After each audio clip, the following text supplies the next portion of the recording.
What you need, sir? We're hot now, man. Oh, my bad. Better get up in a mic, man. You need a Josephus too if you don't have one. Shalom, everybody. Hope everybody's had a Tawaf weekend. These days and weeks are truly flying by. Hope everybody is ready for today's class.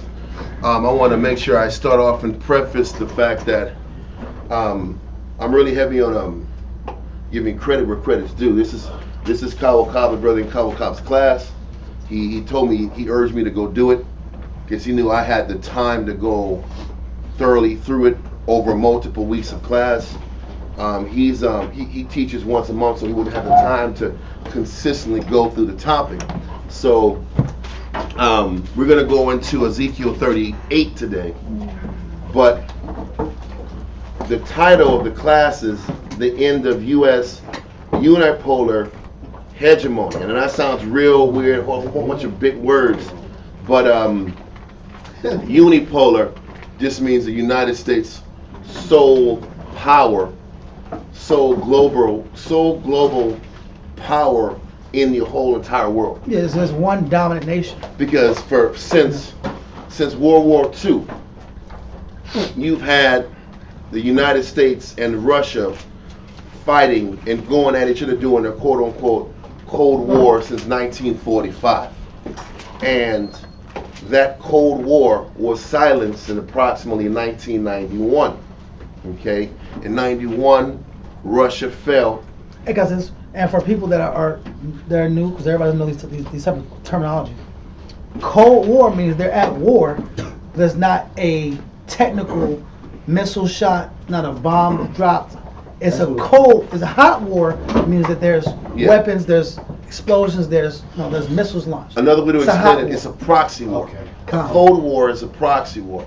And what a proxy war is you have allies and countries and nations that are either getting financially backed by the United States or militarily backed by the United States, by weapons, by aircraft systems. It's a chess game. Let me explain real quick just what the proxy war is. What a proxy war is a great example of a proxy war was in the 80s between Iran and Iraq. Okay, in the 80s, Iraq was supplied weaponry, training, military tactician approaches by the United States. Before Saddam Hussein was referred to as the bully of Baghdad, he was actually working for and being backed by the United States government. And at the same time they were being backed by the United States government, Iran was being backed by the Russian government. And they were supplied their AK-47s. So Iraq had your M16s, Iran had the AK-47s. Yeah. You can tell who was being backed by who on the proxy level by who had what type of weaponry each nation had. And the reason we're going into that, since 1945, you can sit back and even look at the Korean War was the first major war that had gone on since World War II ended. And the Korean War, you had Russia and China who were supplying weapons and manpower to North Korea. And South Korea was backed by the United States government. So what's that saying? That's saying that these are powerful nations that are puppeteering other smaller nations? For leverage and control in different countries. For political power and for land power and leverage. It's really still for the sustenance and the power of the getting the natural resources out of those countries. The point is this, with that all being said, just explain the title. The period of time where when Russia fell in 1991 was when Russia backed out of most international affairs.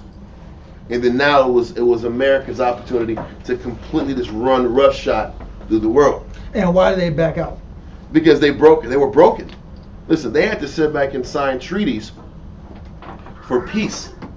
And they submitted their power and their position, and they allowed the United States to come into Russia, infiltrate, bring Pizza Hut in, for example. There was this big commercial with Pizza Hut and Gorbachev and them, and it was just a symbol of the United States and the West coming into Russia. And with all that being said, they stopped there. They cut down their military spending. They cut down their weaponry, and they stopped all of their endeavors in the Middle East and across the world, for the most part, because they had a lot of internal issues that they had to get set up from '91 all the way through the early 2000s. They were breaking down financially. They were breaking down financially, and also the Soviet Union was falling apart. Listen, the Soviet Union was broken. Yeah. And they lost Ukraine. They lost oh my goodness, Ukraine, Georgia, Georgia, Russia, Armenia, Kazakhstan, Kazakhstan, Azerbaijan. You had Lithuania. You had Estonia. You had Latvia. Belarus. We're gonna put the pictures up. Yeah. I'm going too fast. Gotcha. I just want to explain that the title of the class is called "The End of the U.S. Unipolar Hegemony," and this is just going into. This is more of a prophetic topic, and we're going to kind of explain where we are now and how towards the end there's going to be a power shift from the United States to Russia. And this is all prophesied in the scriptures. So what we're saying is this is the end of United States dominance, sole dominance on the world stage across the world. And this, if you've been watching into the news, this is what Vladimir Putin's been talking about. How this is no longer is the United States going to be the sole unipolar nation around. He says they're pushing for a multipolar world. A world where there's multiple nations that have power, rulership, and authority, and have an equal distribution of the world's natural resources. Okay. That's a major thing. And to make this one point, and you had brought about the commercial of Gorbachev eating pizza in Pizza Hut, Yep. and that being a major landmark thing. U.S. Companies going into Russia just recently, they've kicked out McDonald's. Yeah. They kicked out Starbucks. Yep. Because of the sanctions. So those national corporations are no longer able to function within Russia. That's a big statement, though. Yep. And they're trying to break them financially by setting up the sanctions, and they haven't really worked out the way they planned. And we'll explain that also. Come. Okay.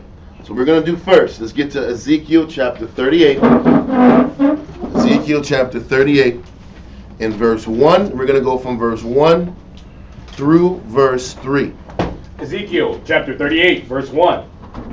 And the word of the Lord came unto me, saying, Son of man, set thy face against Gog, the land of Magog, the chief prince of Meshech and Tubal, and prophesy against him. So, what verse 2 is explaining, he's explaining that the land is Magog.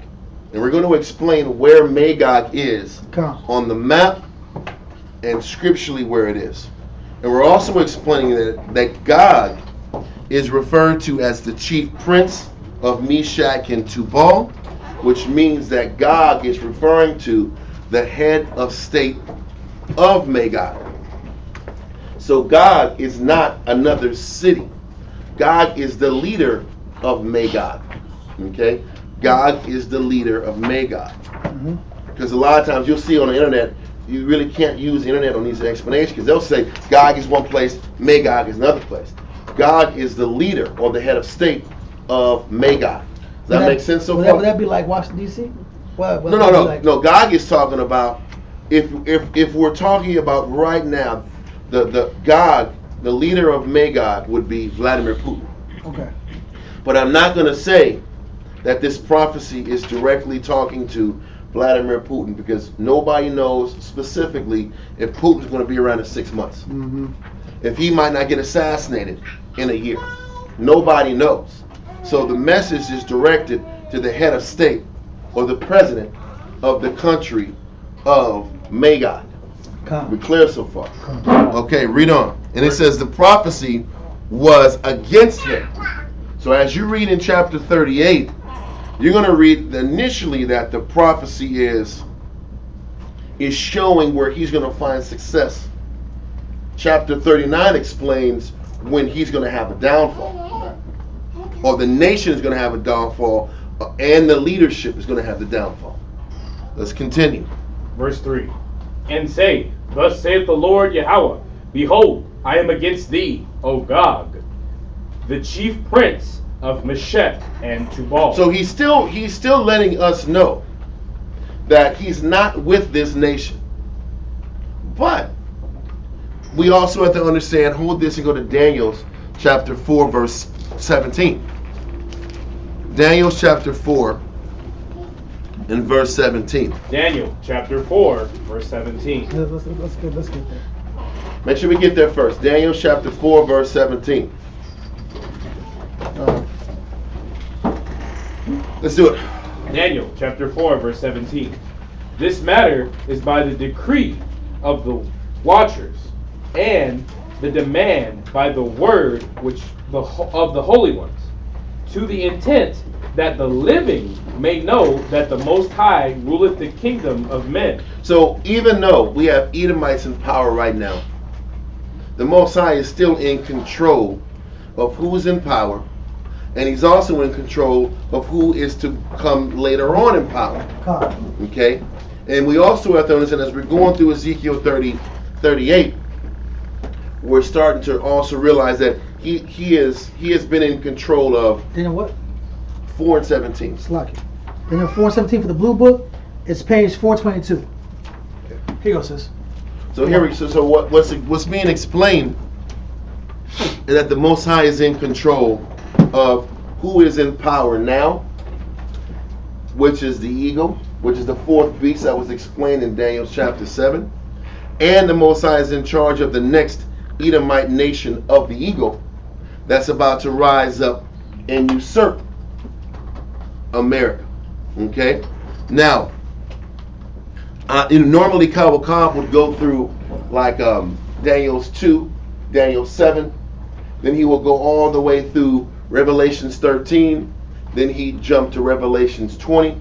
We're not going to go through the depth of it all. But we are going to do a little Revelations 13, a little Revelations 20, so that this entire breakdown makes sense. So, now let's go back to verse 3 again, in Ezekiel 38 and verse 3. Ezekiel chapter 38, verse 3. Now, if everybody online or in class, if there's a question, feel free to say it, bring it out. Ezekiel 38 and 3. It's page 413. Ezekiel chapter 38, verse 3. And say, Thus saith the Lord God, Behold, I am against thee, O Gog, the chief prince of Meshech and Tubal. Okay, so he's still against the head or the president of the country of Magog. Now, before we go into verse 4 and all these other things, I need to explain scripturally and through history how we can prove Magog is talking about Russia. So the first way we're going to explain this is by going to Josephus, book 1, chapter 6, paragraph 1. What page is that, y'all? And if you look online, you're going to start seeing the images as we're connecting it with Josephus. Page 36. Page 36, you said, right? Yeah. Okay. Now, when you're sitting back here and trying to establish these territories and these locations that are being talked about in Ezekiel 38, you don't want to use a bunch of different maps that trace where these initial tribes ended up 500 to 1,000 years after the flood. The way that this is being explained is you have to trace these locations right after the flood. And for your phone, to get the visual media, if you're online, you can see the map. If you're not online, get your phone and check it so you can see the actual map we're using right now. And that's what we're trying to As a class explain. material. It's important that we actually see where this is starting at. If you look at the map on the screen, you're going to see the word Japheth running through the middle of the screen. Then you're going to also, please put the volume down. Then you're going to have, so you want to see the country Saudi Arabia. You're going to see a portion of Egypt. Then you're going to see Japheth with a lot of red little writing and lines in between the cities and area. This is where you want to focus on, Japheth and Scythia. So let's read in Josephus, Book 1, chapter 6, paragraph 1. Antiquity of the Jews, chapter 6, book 1, chapter 6, paragraph 1. Now they were the grandchildren of Noah, in honor of whose names were imposed on the nations by whose that first seized upon them. Japheth. So now we're explaining what's talked about now. We're dealing with the grandchildren of Noah, and if I'm not mistaken, this is post-flood. This is post-flood, after the flood. Okay? So now we got the children of Japheth. Read on. Japheth, the son of Noah, had 7 sons. Come. They inhabited so that, beginning at the mountain Taurus and Amanus, they proceeded along Asia as far as the river Tanais. So that area mountain, Amanus, is where present-day Armenia is. But that's neither here or there. Let's continue. And along Europe to Cadiz, and setting themselves on the lands which they light upon, which none had inhabited before. They called the nations by their own names. So they started naming these little areas for their own. Okay? By their own family name. By their own family names. Come. Because Japheth had a particular set of family names, and the name of that son named his land or his portion by his name. Okay? Read on. For Gomer founded those whom the Greeks now call Galatians. So listen, the Greeks called the area that of Gomer the land of Galatia. Yeah. The land of Galatia was in present-day Asia Minor. So if we're looking at Asia Minor is right where Gomer is, and Gomer is in present-day Turkey. It's very important to know that. Gomer is in Turkey, because you'll also see other maps years down the line where you'll see Gomer in France. Before Gomer migrated far northwest, they were initially in this land of Turkey. So you're saying that these biblical prophecies are talking about modern day countries, but it's using the ancient borders and the ancient landmasses The Genesis in that time 10 period. borders. And that's why it's important that when you're going over this and you're trying to find out where Magog is and Gog, you have to stick to the Genesis 10 borders. Because they're not saying, oh, I'm Gomer and I'm Tubal. They're not saying 2022. Exactly. So we're dealing with the locations that were talked about during Genesis 10. So Gomer is present-day Turkey. Read on. Line 123 from the top. For Gomer founded those whom the Greeks now call Galatians, Gauls, but were then called Gomerites. Exactly. So over time, names changed based off different leadership coming around and calling a land a different name by their own particular language.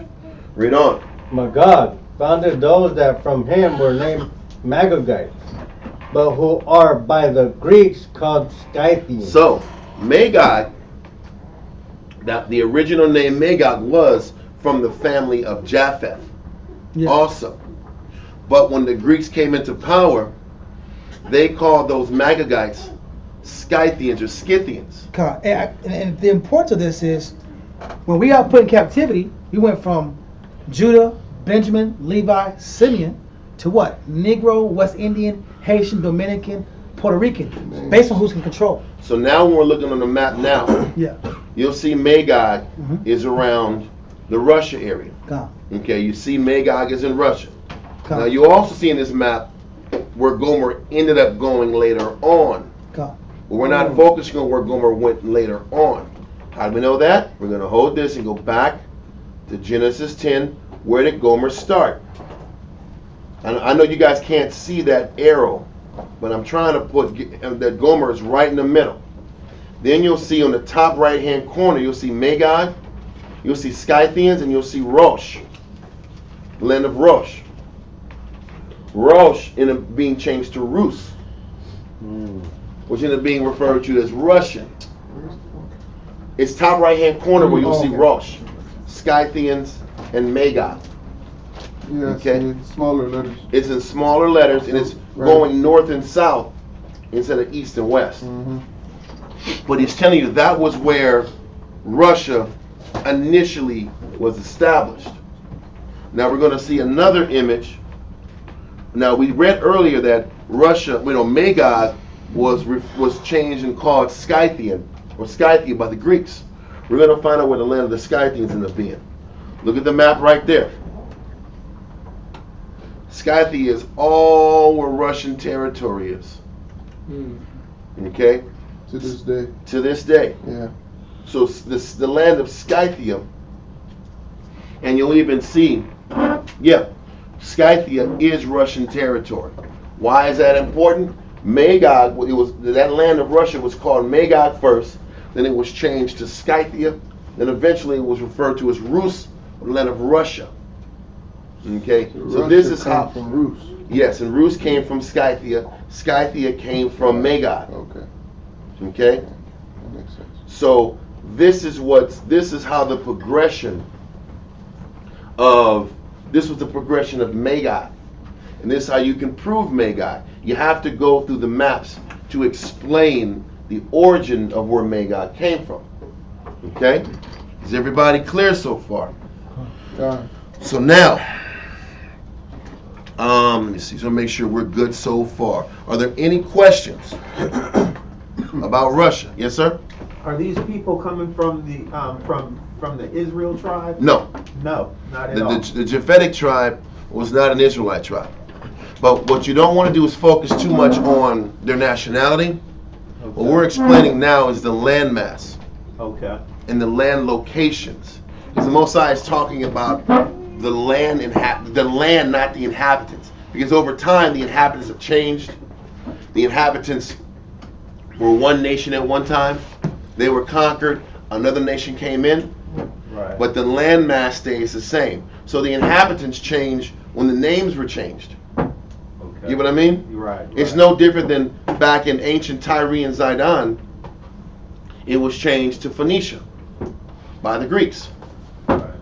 And then the names change when different conquering empires come in. So don't focus on the people, focus on the name of the lands when we're trying to talk about Magog. Okay? And we'll tie in the nationality thing later as we explain how Magog is present day, the so-called Caucasian Russians. We'll get into that in a little bit. But let's just make sure we know what landmass and area we're dealing with. Any questions so far? I don't want to rush through this. Okay, now let's get verse 4 in Ezekiel 38. Ezekiel chapter 38, verse 4. And I will turn thee back and put hooks into thy jaws. Stop. Now this is the prophecy of how the Most High is going to bring back Russia back to their original land masses. Not a state, their land masses and their land holdings. What you're going to see online right here. Yes, sir. Yes, Kareem. Yes, they're the same things. Magog was first, Scythians was second, but they're the same landmass. Now, if you're sitting back here right now online, you're seeing when the Russian Federation was referred to as the USSR, or the Soviet Union. And that was this is in 1991, Russia's initial land borders. Okay? Now, if you sit back and look at the numbers, number 1 is Russia. Number 2 is Estonia. It's that purple little spot to the far left. In 91, Estonia left and seceded from the Soviet Union. Number 3 is Latvia. Latvia is right next to Estonia there in the blue. Latvia left after 91 also. Then you had Lithuania is 4. They seceded from Russia also. Then you got 5 is Belarus. Belarus is their own country, but they're still, even to this day, aligned with Russia still. Belarus is aligned with Russia, and it's what do you call it, war? Look at, I forgot the guy's name. Lukashenko. Anyway, the president of Belarus is aligned significantly with Russia. They're allies. Okay. So now we got 6 is Ukraine. Ukraine is the one who seceded from Russia in 91 also. And 7 is Moldova. Okay? Moldova, and you work your way all the way down to Georgia, Russia. Then you have Armenia. Then you have Azerbaijan. 11 is Kazakhstan. 12 is Uzbekistan. 13 is Turkmenistan. 14 is Kyrgyzstan. And 15 is Tajikistan. When the United States split up and broke Russia, they split them in multiple smaller countries. And that was how they broke their power. So while Russia was reeling from the loss of all this territory and the strife and what do they call it? The destabilization of their nation, they were able to then sit back here and set their sights on Iraq and take the oil from Iraq. Take the billions of dollars in gold in reserves that the president of Iraq has, Saddam Hussein. Yeah. Then they can take their focus from Iraq and take it to Afghanistan.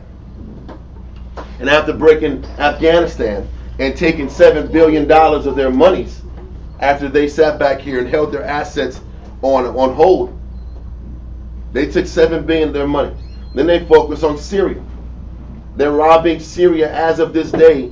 Three-quarters of all their oil, 70% of their oil and wheat, they're stealing from Syria every day.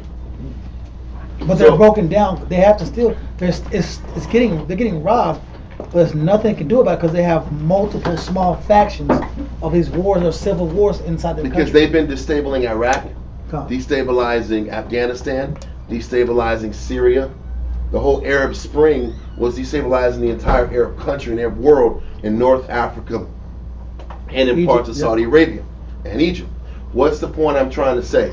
When Russia fell in '91, it opened the door for all of the U.S. to come in and dominate the Middle East. So it's a power vacuum. It was a power vacuum, and there was a lot of when Russia was in this Cold War, there was a lot of stalemates. Exactly. That's when Desert Storm kicked off. Same time. Exactly. When Russia fell, Uh-huh. Desert Storm now there was an opportunity, Wow. and they manufactured. All of a sudden, they no longer needed Saddam Hussein. They only needed Saddam Hussein to fight the Iranians. Who were backed by the Russians As a chess piece. But now you don't need Saddam anymore Iran because Iran was didn't have the backing of Russia anymore. So now we can steal from Iraq. Now we can make our money off Iraq, and we can make our money from all these other countries, and truly take further steps in our global hegemony. So, in the verse 4, and I will turn thee back and put hooks into thy jaws.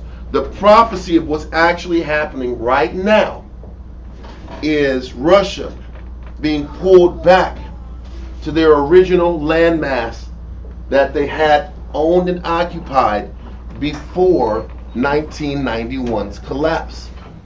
Now, I think I have this image.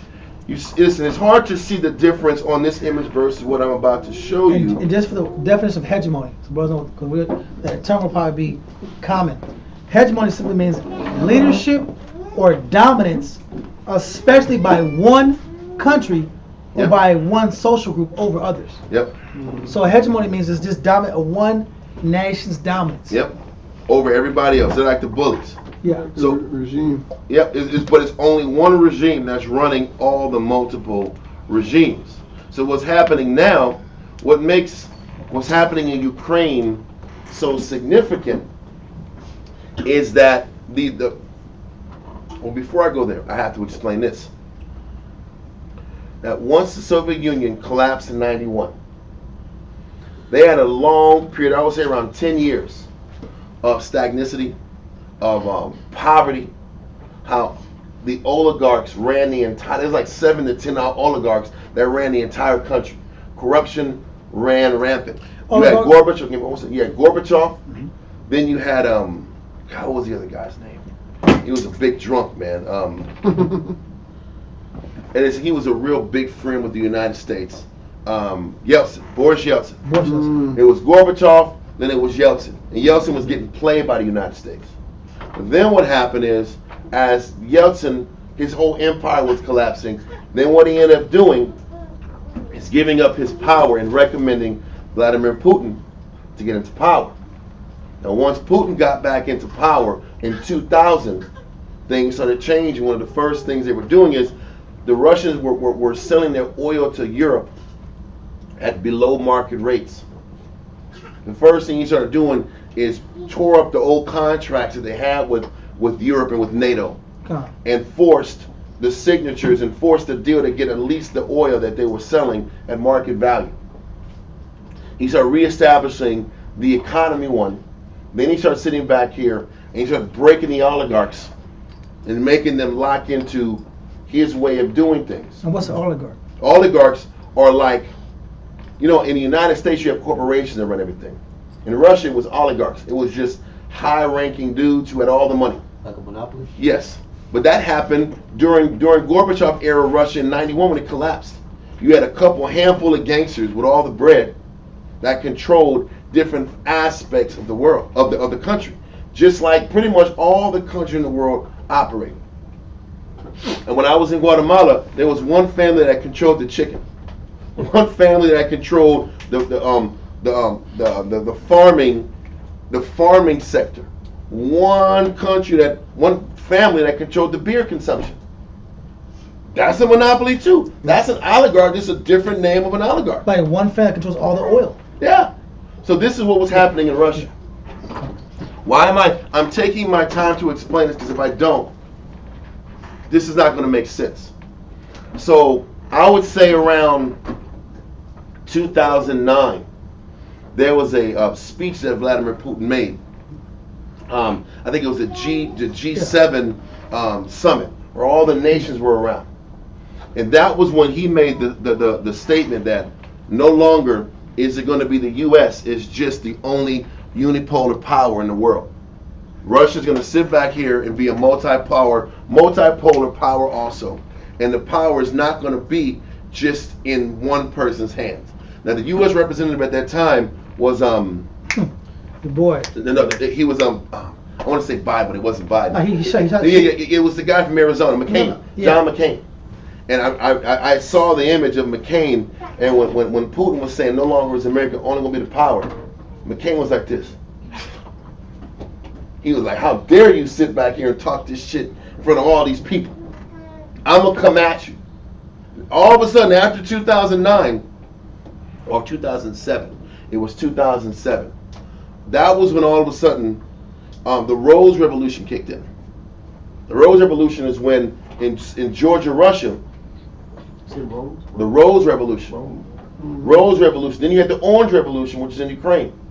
All of a sudden, all these revolutions kick in, which is the upheaval of their governments. So now the challenge was on. So now the United States had to sit back here and start putting puppet leaders and governors and presidents into these countries that were once ran and controlled by Russia. So now this was the beginning of the United States really intensifying their presence in Ukraine. Then this is also the beginning of the U.S. meddling in Georgia. They were trying to get their hands into Belarus. That was called the Denim Revolution. That just didn't work.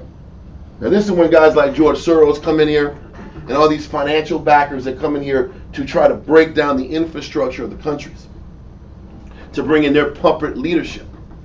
Well, I know this is getting heavy, but this is what it's going to take to break the class down.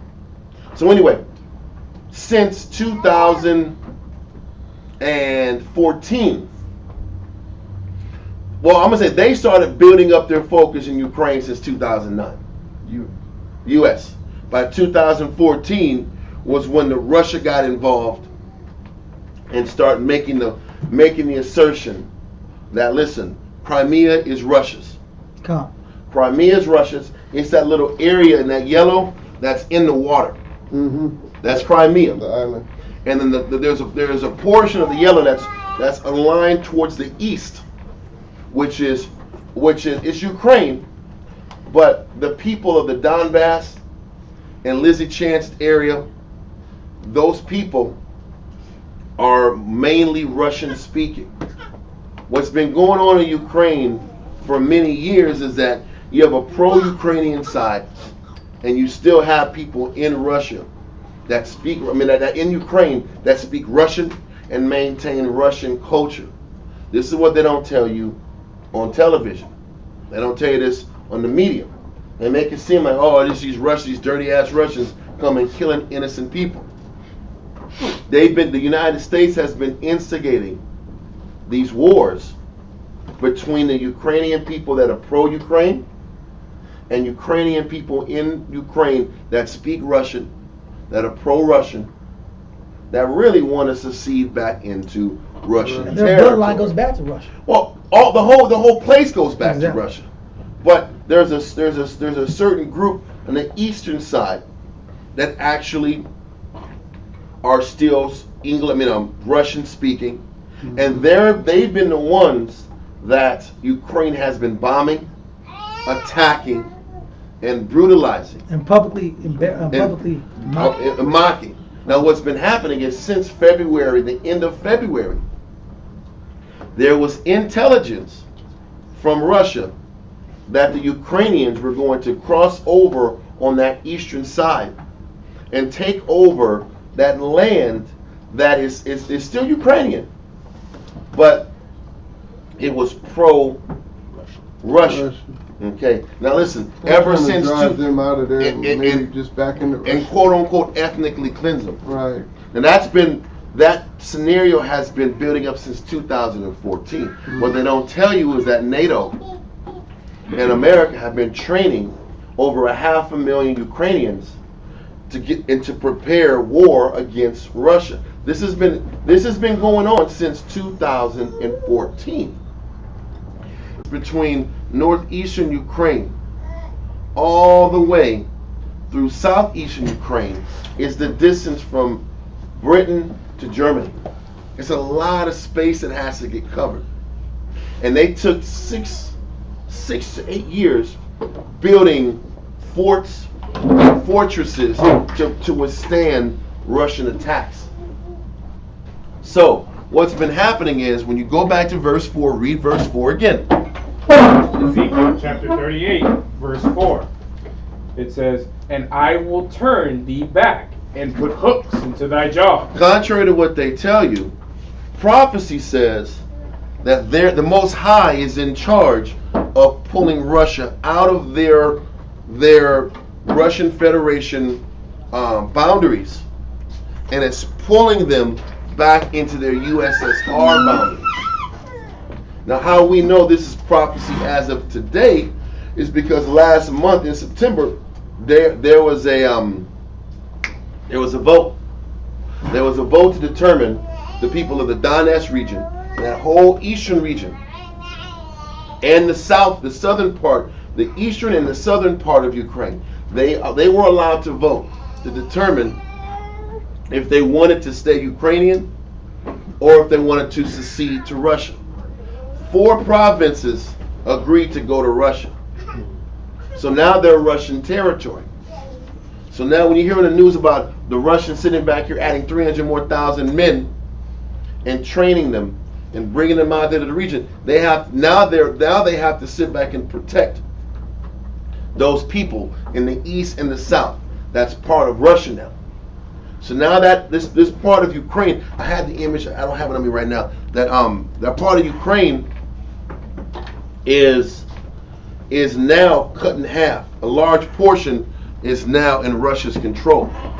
But the whole point of Russia initially being in, I don't have that image. Matter of fact, I think I might. Let me see. One second. I just need to see if I have the image of. I have the image of old Russia. I'm just trying to show. I thought I had an image. I do. Okay, perfect. Give me 1 second. I can put this online too.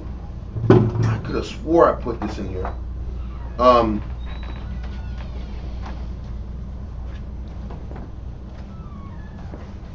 There it goes.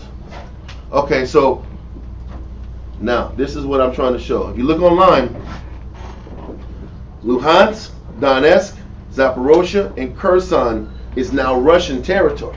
Okay. This is the difference in the map. If you look online on YouTube, you'll see it.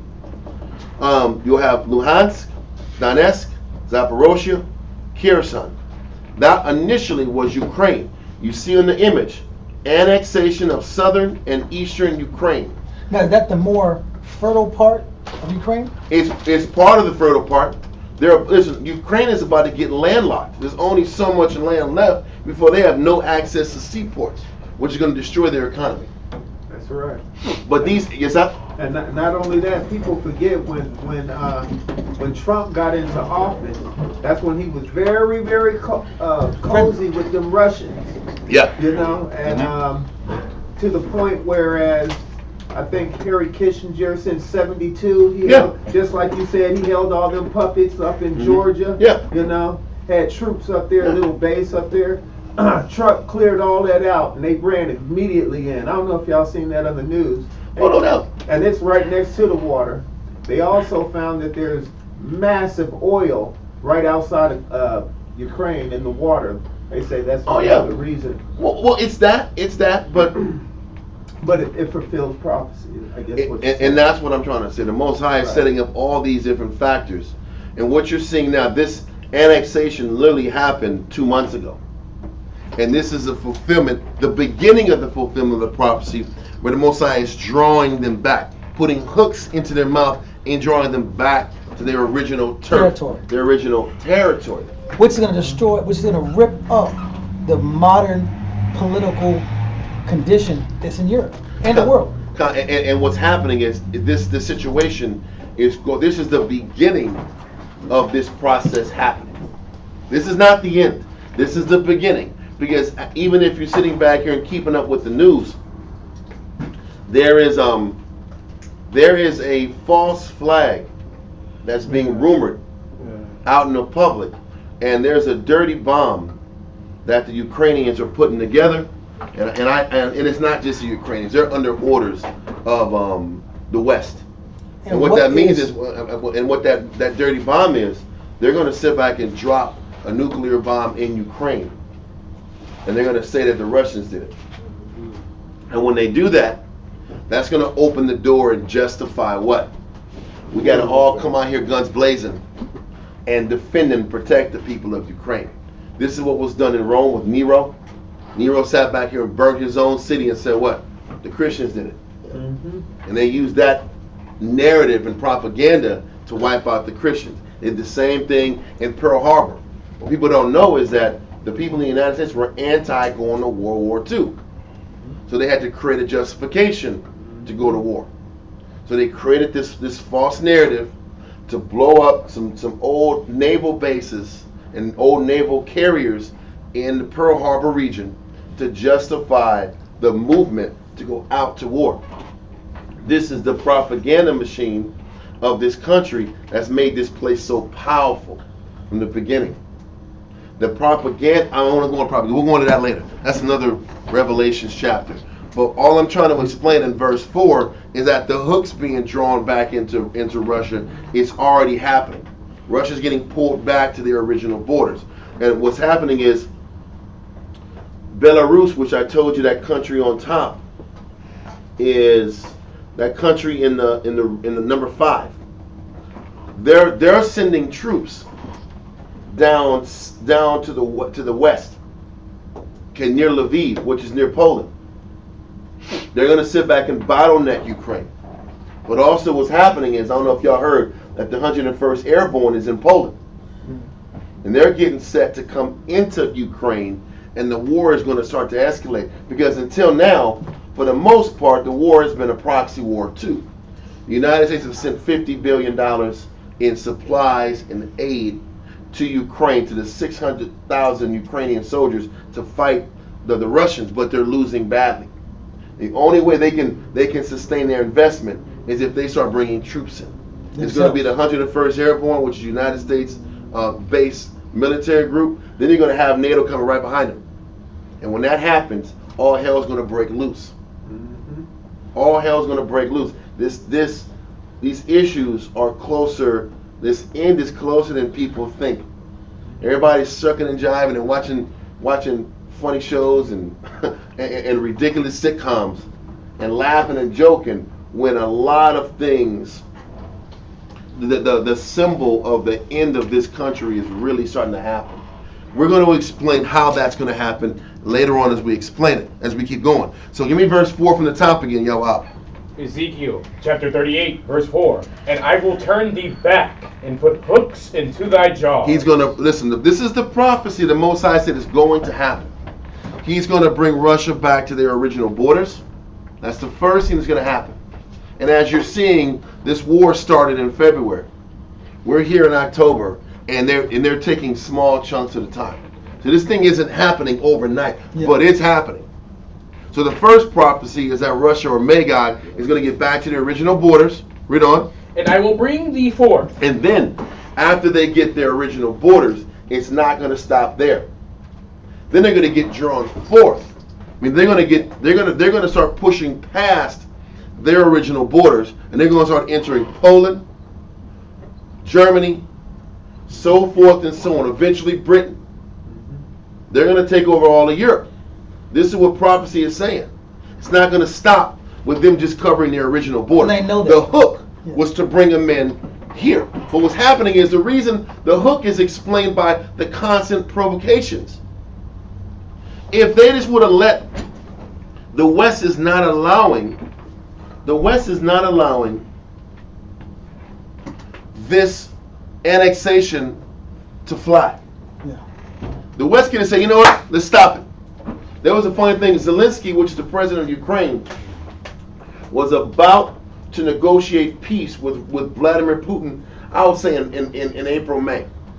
Boris Johnson, which was the prime minister of UK, went down to Ukraine, talked with him for a day or two, and after that he says, man, talks are off.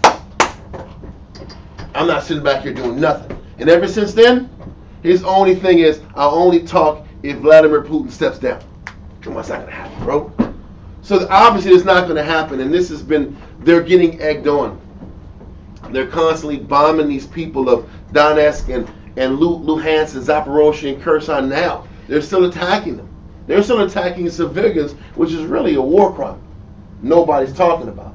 They keep antagonizing them. You know how they antagonize Russia and it's drawing them forth? They blew up Nord Stream 2. Mm-hmm. Y'all know what? No, Nord Stream 2 is not a bridge. Nord Stream 2 is what the Russians put billions of dollars in to create and send clean gas to Europe. This is the reason why now there's an energy shortage in Britain, in Germany, in France. There's riots, there's protesting. People are going crazy because it's getting cold out in Europe and they don't have enough oil and gas to sustain for the winter. The people are going cold. What ended up happening, and I'm having to bring in a lot of information in a very short time. What happened is the Germans were on the ropes, and they were about to start opening renegotiating scenarios with Russia to start bringing in these pipelines and bringing the oil back in. You know what America did? They blew that damn thing up. Now that Nord Stream is irreparable. It can't be just fixed. happened. That happened like a month ago. Yeah. He said he was going to do it. Yeah. Wow. Yeah. So they blew up Nord Stream, so now Europe has no access to gas unless they get it from the United States. The United States is marketing it up 4 times the regular price. It's a money game. It was a money game. Wow. It's a money game, but it's also forcing the entire European Union to go all in and get all their resources to break Russia. But the more they're bringing all these resources to break Russia, you're forcing them to expand out their resources in their scenario. Because they started off with, they called it a special military operation. We're just sitting back here making sure these Ukrainians don't cross over and take over the people that say they're Russian. And then this thing is escalated from a special military operation to a damn war. It's about to be a world war. The crazy thing is, I think I'm jumping ahead of myself. Read verse 4 again. Ezekiel chapter 38. I can ramble all damn night. Read again. Ezekiel chapter 38, verse 4. And I will turn thee back, and put hooks into thy jaws, and I will bring thee forth. So he's going to bring Russia back to their original USSR land masses. Then once that happens, I'm also going to draw them forth even further. Read on.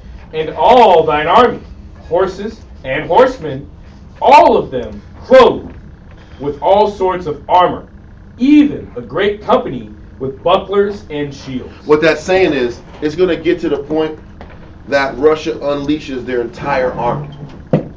When they sat back here and started this special military operation, they only sent out what? Their young soldiers. They only sent out like 100 to 150,000 men. It's a fraction of their army. It's a very small fraction. They started off with 150 to 200,000 at most. They were outnumbered against the Ukrainians, which had like 600,000. And they spent 6 to 8 years building armaments and forts and fortifications to withstand their fire. Now they're about to, Russia is sending 300,000 troops while opening up, a draft. And that's not to mention their Spetsnaz and their special forces and all their guys that they're just keeping in their back pocket. They're working this system, and before you know it, they're going to unleash. They got the 300,000 coming. They have their trainees are going through a 3-month process now. Before they'll have another 200,000-300,000 ready to go. The number's going to keep adding up. Don't forget, Russia has over, I can't even know, I was it 25 billion? It was some crazy amount of people that they can choose and work from to build up the army. Point is, America is throwing everything but the kitchen sink at them weapon-wise, to the point where their weapons are starting to be depleted. And the majority of the NATO countries that have been assisting, Britain, France, Germany, they can't dish out much more either, because they're running out of their armaments. You gotta show that element of when you're dealing with the rate. When we had at one time, the United States was based off of labor in the States, the women and the men came together and manufactured weapons, and the rate, what they can do in our rate, what Damian is saying is, in World War II, what was one of the turning tides in the war against Germany was America's ability to manufacture weapons, manufacture boots, manufacture supplies. They could sit back here and kick out enough supplies to keep the war going. Now the way this America has been built, we're a service-based country now. We outsource all of our weaponry. We outsource all of our military items. We outsource our bullets. We outsource everything. And what we've done is we've transitioned to more of a finesse-style fighting system. A finesse-style fighting system that worked against Ishmael, against the Arabs in Iraq. We can just bomb the hell out of you and just take you out like that. But what Russia has, and that these Arab countries don't have, is they invested their money into anti-air weaponry. Iron Dome. No, Iron Dome, but they didn't have the money to sit back here and focus on the offensive with their HIMARS and their bombing. They focus on anti-air missiles. So you got a HIMAR, they can sit back here and blow that HIMAR out of the sky. ICBM, that's what it's called? Something like that. It's the weapons that they can use to take out your air missiles. It's air defense systems. They put them in the air defense systems, and good old fashioned, we're gonna get your ass on the ground and bust you up. Instead of airplanes. Huh? Instead of airplanes. Their air force isn't as good as the United States. Yeah. But they can get you on the ground, and they can stop your bombs from hitting their targets. It's like they shot one of our blackbirds out of there. They have something, and they do have other higher end technology that they haven't even brought out here for the people to consume, because they're not trying to show everything they got yet. The gloves haven't been completely come off yet. When the gloves come off, then you're going to see even more escalated violence. But what we've been seeing since February is just a slow, steady escalation of violence and fighting, and this war is starting to rise up little by little. Before, when the Russians would sit back and capture guys, they would capture mercenaries who were United States or Canadian Army or Britain Army. But then it was mercenaries. Now they're about to bring a full-fledged army in here, but they need the justification. And the justification, don't be surprised if you hear in a few weeks about a nuclear bomb or a dirty bomb being blown in Ukraine. Don't be surprised, because that will escalate everything twofold. And prophetically, Russia's going to get their original land, and they're going to draw forth and move on from this land and conquer more lands. Because Poland is ready to go to war also. Poland's next to go down. Once Ukraine falls, Poland's getting their ass kicked. And after the Poles get taken down, then it's going to go to Germany. And why is it Poland? Why Poland the ass kicked? Because the most potent Europeans, or most rugged Europeans, are the Ukrainians. And that's the ones that they got the most training. They got the most NATO training, and U.S. training has been Ukraine. Everybody else doesn't have a fraction of the resources and time that was invested into them. And this is how you know it's going to get worse, and they're going to start steamrolling once they take the gloves off. Because what Putin's been doing has been very diplomatic, and we're going to explain in the next verses how that diplomacy has been benefiting him financially. Because what's happening is that the United States has been doing sanctions on Russia also, and in the midst of the sanctions, he's been having to play very diplomatic to get countries like India, China, South Africa, all these countries to kind of support them and to keep him afloat business-wise, because the West has cut him off. We'll get into that in a little bit. So, drawing forth is talking about once they get the original territories, they're going to go forth and conquer more land, more space. Read on. And all thine army, horses and horsemen, all of them clothed with all sorts of armor, even a great company with bucklers and shields, all of them handling swords. So he's telling you Russian army's going to get beefed up, then they're going to sit back and conquer multiple countries and lands. Give me verse 5.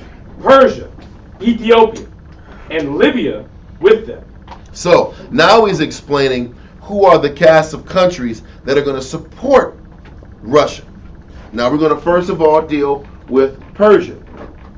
Persia is, if you see this map online, you'll see Parthia. The Parthian Empire really ended up being Iran.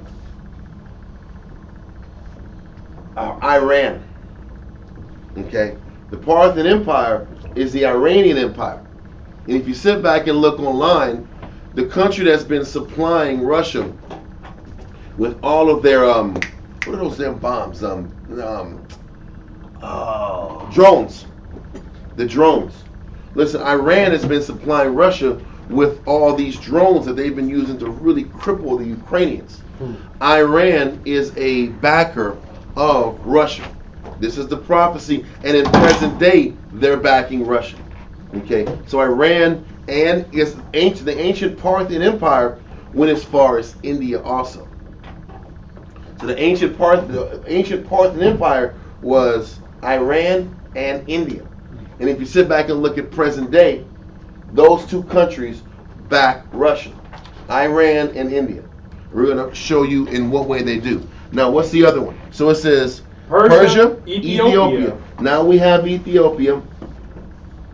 We're going to show you their little member state group. Ancient Ethiopia went all the way through the Horn of Africa. So you have Sudan, Ethiopia, you have South Sudan, you got Uganda, you got Kenya. You have all these countries, even now, are allies to Russia.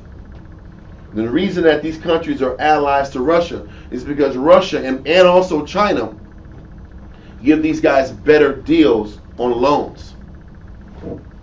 Because the IMF breaks these guys on loans where they can never repay. They become debt slaves forever. Like those predatory lenders. Yes, exactly. Exactly. Russia's been giving them sweetheart deals on their loans and sometimes forgiving some of their loans.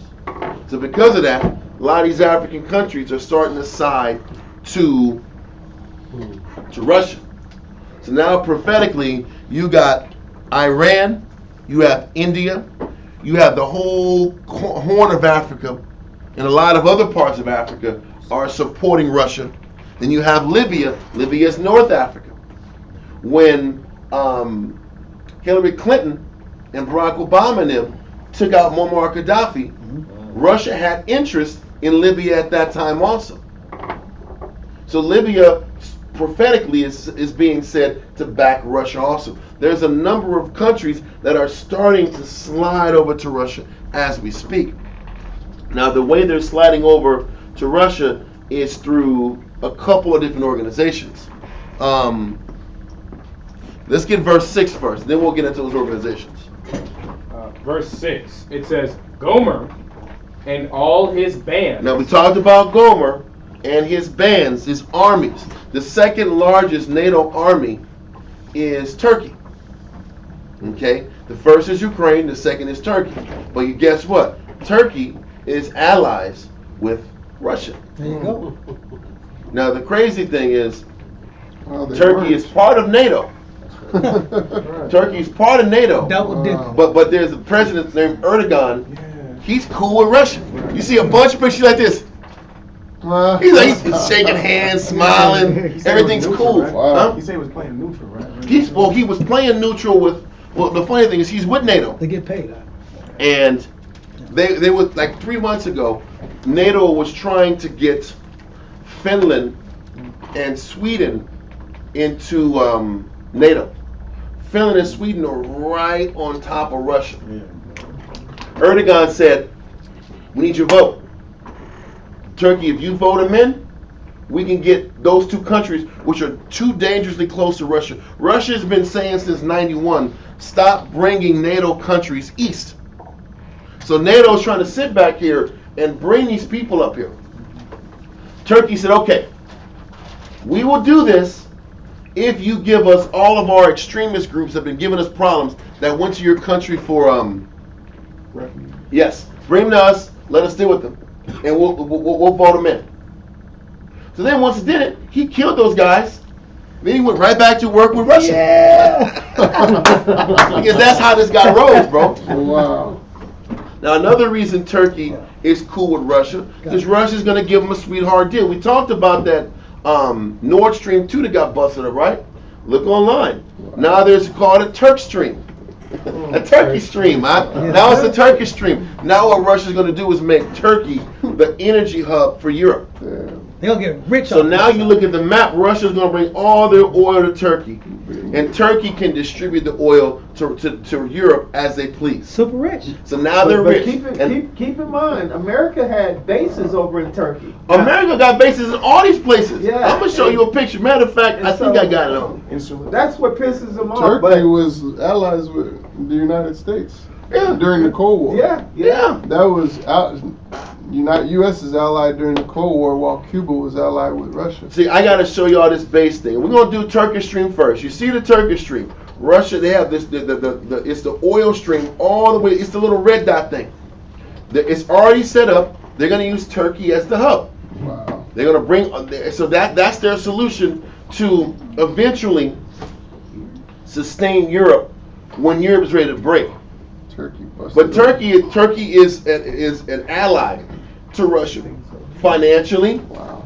and eventually militarily. And this lines up with what the scriptures is saying. Gomer and all his bands, the house of Togarmah. Togarmah is also part of Turkey. Turkey's huge. Mm-hmm. Gomer is like West Turkey. Togarmah is East Turkey.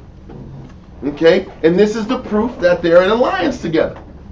Now, Turkey's in two different continents. The 39th Air Base wing is over there. okay, now we're going to talk about the bases. Let me show you. I was That's going a to US. ask, like, how we dwell in that and in there with Russia? Like, how does that work out? Well, I'm going to show you this. This is the funny thing. Oh, that always pissed them But it's, off. but think about this. This is what media has been saying, that Russia has been the aggressor, right? They've been saying, oh, Russia's being these crazy aggressors. They're really, really, really bad guys and all this stuff. Look at this image.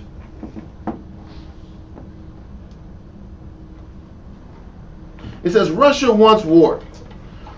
Look how close they put their country to our military bases.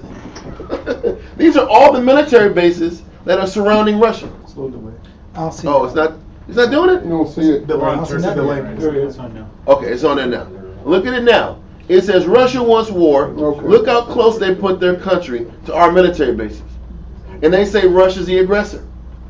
Part of the agreement to break down Russia was to say, listen, stop bringing these NATO bases eastward. Stop it. The reason that Russia is even starting to fight with Ukraine is because Ukraine was talking about becoming a NATO country. Right in their backyard. Right in their backyard. Look at all these bases is where possible nukes can be set up. Possible bombing and invasions can happen. This is why Russia's acting all crazy. You guys keep getting closer. Listen, what happened to the United States when Russia put a bomb in Cuba. Mm. Remember the Cuban Missile Crisis? Yeah, that's what I was Kennedy talking about. said nope. They used But Turkey. that was what I was going to say. missiles in Listen, Turkey. that was what I was saying. And they were tripping on the bombs being in Cuba, Mhm. but they put bombs in Turkey first. Right. They put bombs in Turkey, which is a hop, skip, and a jump from Russia. And you're Right. tripping that they brought bombs to Cuba. America went up in arms, Mm-hmm. Bay of Pigs and the whole nine. But right here, we're dealing with the same issue. At the time, America just punked him, straight punked him. Yeah. Kennedy punked him. I know. They But said, they're- hey, you remember them Chinese people they dropped Yeah. them bombs up? Hey, just get them out of there. They did it. They did that to stop that conflict with China Yeah. or the Japanese, but also as a warning to Russia. So we'll do this to you in a damn heartbeat. But this is the mindset of what NATO is. NATO's a big bully. They've been sitting back getting closer and Yeah. closer and closer. They broke down Yugoslavia. They put the largest base in Europe in Serbia or in Kosovo. Listen, they're doing all these. They're making all these moves, pushing closer and closer to Russia, and they're wondering why Russia is forced for the hook to come back out and to recover and reestablish their original territories. Can you explain what it means to be NATO? Because people don't know. NATO what it is means. not the good guy. NATO, For real. okay, NATO I mean, is a supposedly, cartel. Yeah. NATO is a cartel of political European nations. That's so-called Britain, Spain, France, Germany. Ops. But it's this is how it's ops. This is how it's ops. Because if you're part of NATO, or I want to be part of NATO, what the smaller countries like Croatia and Greece and all these countries got to do, what you got to do is one, give up your banks. Give up your banks, Yeah. and not have your currency be the EU's currency. Now what that does, they control you completely. That means if you don't do what they say, they cut your bread off, and you suffocate as a nation. Secondly, all the business and industry that you do in your own country, you got to give it up. And now you got to sell and you got to buy all the products and goods and services from Britain, Germany. You got to buy from their connects. Got to get in rotation. You have to buy from their connects. So if you make the best sunglasses in the world, You know what? You're selling You your got own you got to sunglasses. buy the Britain's glasses, and you know what they'll do? They'll undercut the price. Your lowest price you can make it, they'll undercut it. So now you can't make the money off your glasses anymore. Corner of the market. They force you to sell their products And everything. And if you don't sell their products, now we'll sit back here and cut your funding off. That sounds like Apple. That sounds like a damn Blackmail. cartel. Blackmail. That sounds like a damn cartel. If you don't do this, we don't do this. Well, that's the I mean, point. they're the devil, man. But so that's what NATO is in particular. And then what they say and what you'll get in return, you'll get our protection. We'll train your guys the way we do our military. Yep. But that's not always the greatest thing in the world. So Right. now they've been expanding these NATO countries eastward against the behest of what Russia's been begging them to do. So all this instigating of these wars is what's bringing the hook back to their original lands. That's why they're being hooked. And the constant doubling down of not, listen, they're sending every time, it's like, damn, they're spending another 10 billion, another 10 billion, 20 billion, another 30 15 billion. They're just doubling, tripling, quadrupling down because they are going to break these dudes. They're going to break these dudes no matter what. And they're We're financially going to send committed. more HIMARS. We're going to send more guns, more guns, more guns. More tanks. And then, okay, now we're going to go up there and fight. You see how they're constantly egging them on to force them to draw forth. This is prophecy. Now, this next part of the verse is showing you what countries and nations are aligned with Magog.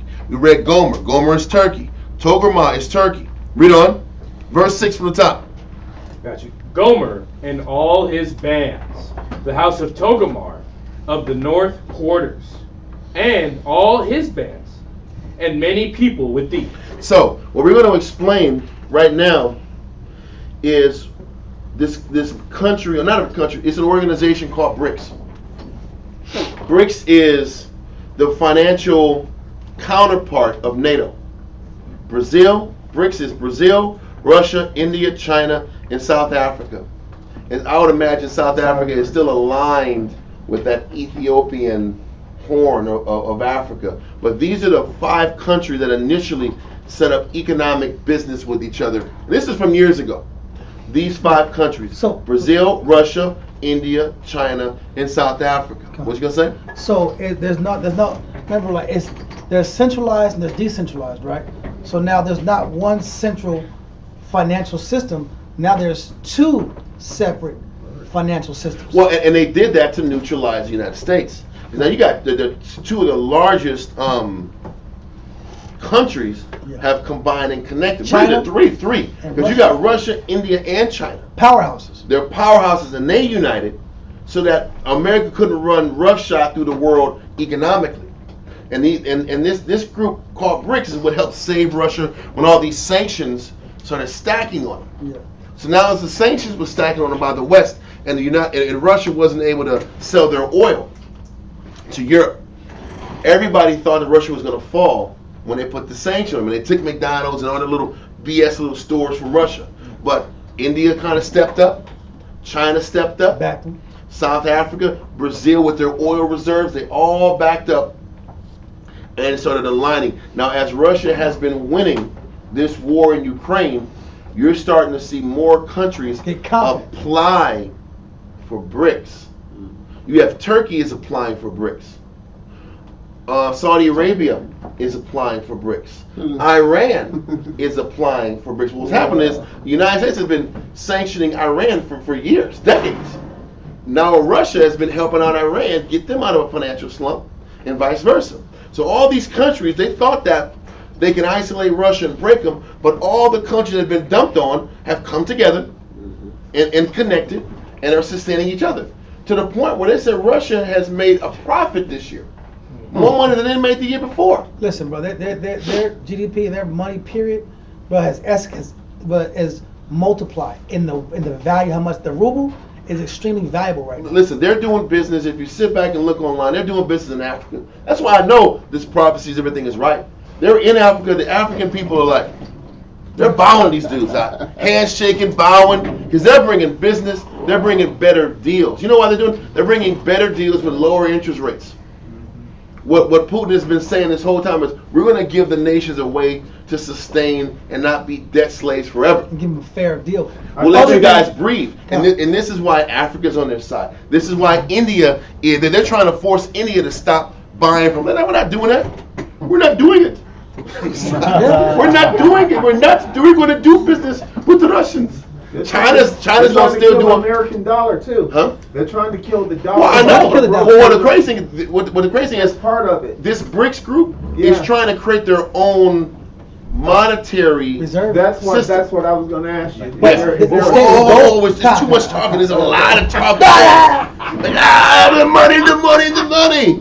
What's happening is they are. Listen, right now, until they establish that particular dollar system, when the Russians buy things from India, they buy it in the rupee. When Indians buy from Russia, they buy in the ruble. And they're able to sustain each other's currency. And what's happening is, you know what the world is seeing is, when America first put the sanctions on Russia, every country has around a couple $100 billion in these SWIFT accounts, this bank account, to where they can just ship money from one place to another to conduct business. And the way the United States has been controlling countries and having them by the cojones is that if they want to sanction you, they can just take your $800 billion. And that's what they did to Russia. They took $800 billion of their bread. It's pretty bad. So now India sees it, China sees it, and like, you know what? We're going to operate on a different SWIFT system. So we can operate and send our monies around without having to get railroaded by the United States whenever you guys feel like squeezing us. So the whole world is seeing how they're working Russia, and they're seeing how Russia is maneuvering through all these issues. So now China's working on, when they buy goods and services from Russia, they buy in the ruble. And then when Russia buys from China, they buy in the yuan. That's how they're sustaining each other's economies, and they're starting to get confident and not relying on the U.S. petrodollar. Then you got Saudi Arabia is looking at this whole thing and it's like, damn, this is working. We need to get a piece of this. We need to get a piece of this, and now we're not so afraid to challenge the United States. That's why they cut the production of oil, right? Yes, and what they don't tell you is that Russia, Egypt, is a large buyer of Russian oil. You know what they do? Egypt buys the oil from Russia, flips it, and sells it to Saudi Arabia. And Saudi Arabia is selling Russian oil to the world. They were doing the same thing. China's taking oil, they're buying oil from Russia and selling it to Europe. Selling it to Europe. At a higher cost. Mm-hmm. Everybody's making money off of Europe and America. And this is why America is like, listen, we got to put a price cap on Russian oil. Because they know Russia's making money and they're going through sideways angles to get it done. Good move, though. But the whole world is coming around. Argentina wants to be part of BRICS. Argentina wants to be part of BRICS. You got Saudi Arabia wants to be part of BRICS. Turkey wants to be part of BRICS. All these countries are starting to shift their loyalties.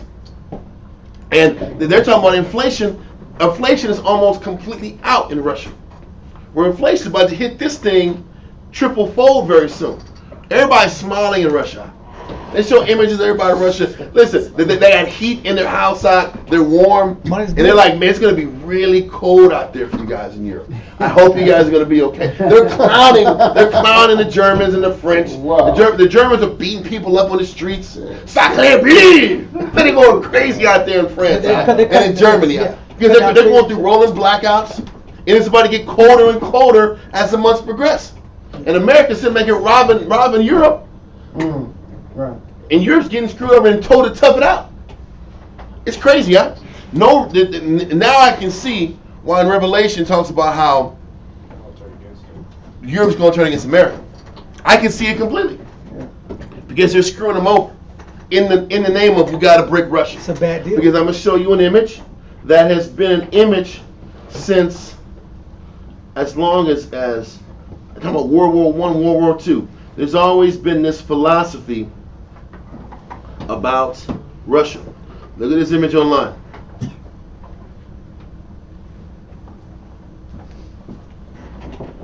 You look at it, Europe has always been trying to sit back here and control the bear. Control Russia. Break Russia. They've been trying to subdue Russia since World War II, bro. World War I, World War II. Just haven't been able to do it. Because prophetically, it's their time to be in power. And I'm not sitting back here, and listen, everybody online, I'm not sitting back here wearing Russian flags and I'm a Russian apologist. Because what in the hell did the Bible say in verse 3? He said, "And say, thus saith the Lord, power, behold, I am against thee." Well, Besides not with Russia, like, oh, Russia's going to have this superpower for hundreds of years. No, bro. What's happening is, this is the mark of the fall of America. By Russia starting to rise up and nations aligning themselves with Russia. Right. That's all this is. I'm not sitting back here some Russian apologist. I heart Russia. I heart USSR. Give me the sickle and the damn and the hammer. You have a little picture. Yeah. I heart. Yeah, exactly. Mother Russia. I can give two craps about that. Because the scripture tells you once they're done breaking America, they're gonna start coming after the children of the Most High. Yes. And that's the real thing. Right. His whole mindset is going to change because from the Russian perspective, they're saying God is backing us. And America is great Satan. Cool, I get it. Because they're holding more Christian values than America is. But once they get what their desire is, then all of a sudden their outlook towards us is going to go south. Then their true nature and colors are going to get exposed. Okay. So, give me verse 6 again. Ezekiel. No, matter of fact, I don't want to do that. I want to show another financial organization. They're called the Shanghai Corporation. Look online.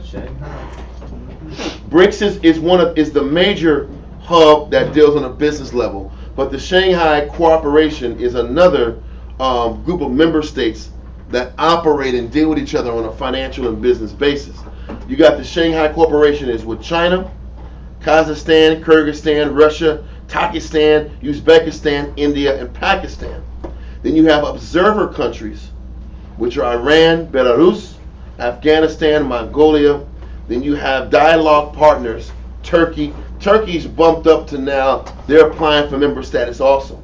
And why is this important? Why is the Shanghai Corporation? It's important because it shows you how the world's divided. The world is divided from the east and the west, man. Everybody in the east is still working with each other.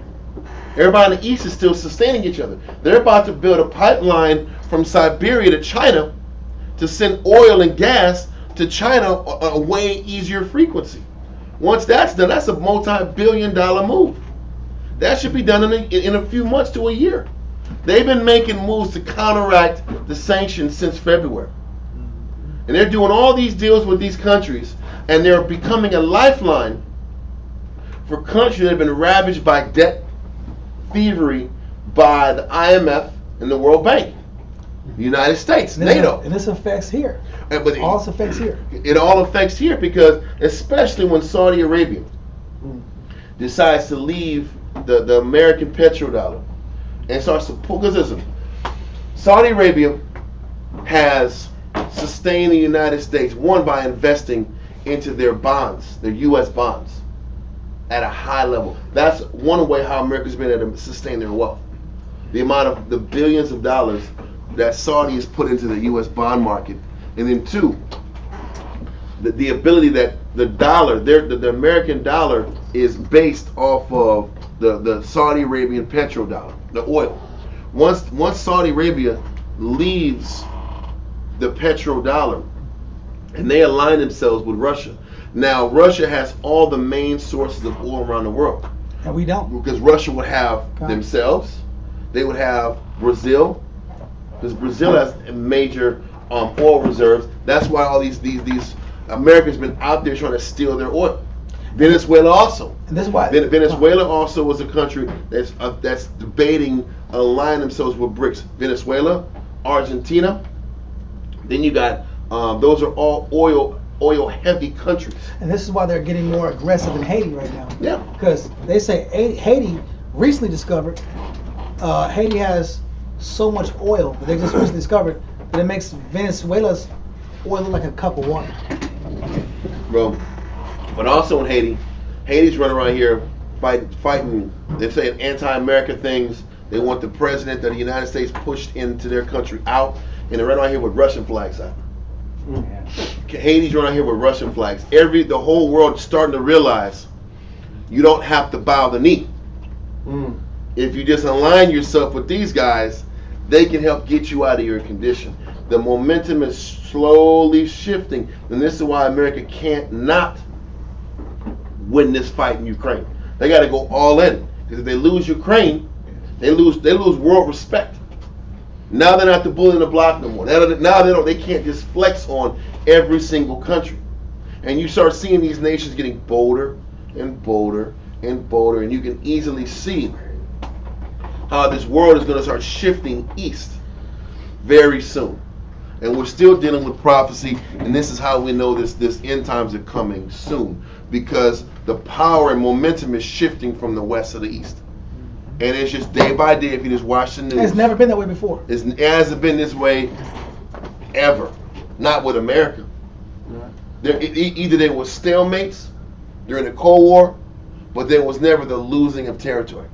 The losing of proxy wars. There might have been a couple stalemates, like they stalemated in Afghanistan because them dudes just stayed in the damn rocks and mountains, bro, and just took bombs all damn day long. And they stole money, but it was neutralized. Yeah. The Taliban is still out there in Afghanistan doing a poppy thing. The point is, if they take a loss, that's going to be a major blow to their country, and a major blow to Europe. So they got to win. The goal of America is to take out Ukraine, beat them in Ukraine, and eventually break up Russia into 20 provinces. That's the goal. Break them into 20 provinces, and everybody can get rich now. And they can sustain whatever economic course they got for the rest until Christ comes back. That's their goal. But it's not going to happen because the prophecy says so. Okay? Okay.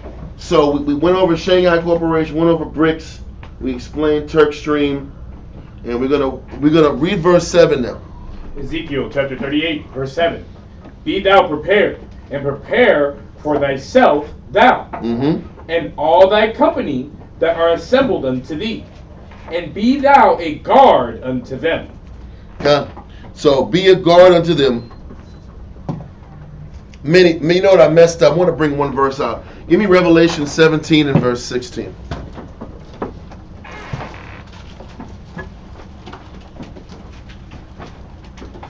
I remember I was talking about, now I know why, we know why the nations are going to turn on America. This verse is what explains it. Let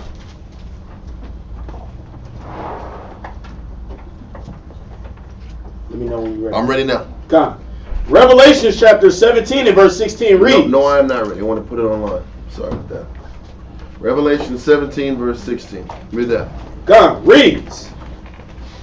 And the 10 horns which thou sawest upon the beast. So we know that the beast, according to Revelations, not Revelations, the beast according to Daniel 7, and connecting it with 2nd Esdras chapter 12, that fourth beast was the eagle, okay?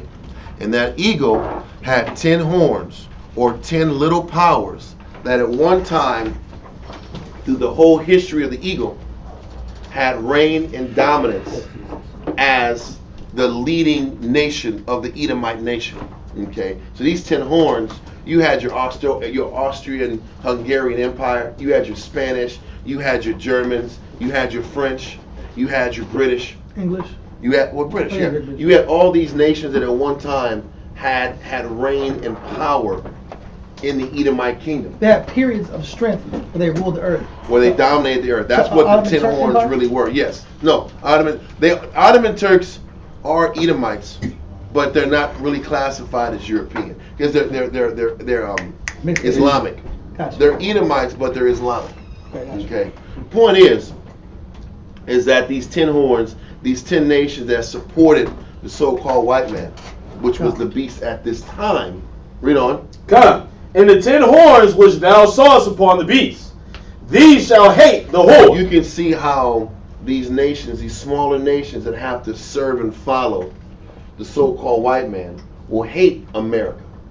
They're all white. But why they would hate America? Because you see what America is making all these nations go through for the sake of breaking Russia. Their nation, their people are cold. They're going to sit back and go through the economic pits. Listen, all the small businesses are falling apart. They're falling apart because they can't pay their electric bills. The electric bills are 3 or 4 times what the standard rate is. People can't survive in Europe on that level. So the people are protesting. Let's look online. They're protesting. They're angry, and it hasn't even gotten bad yet weather-wise.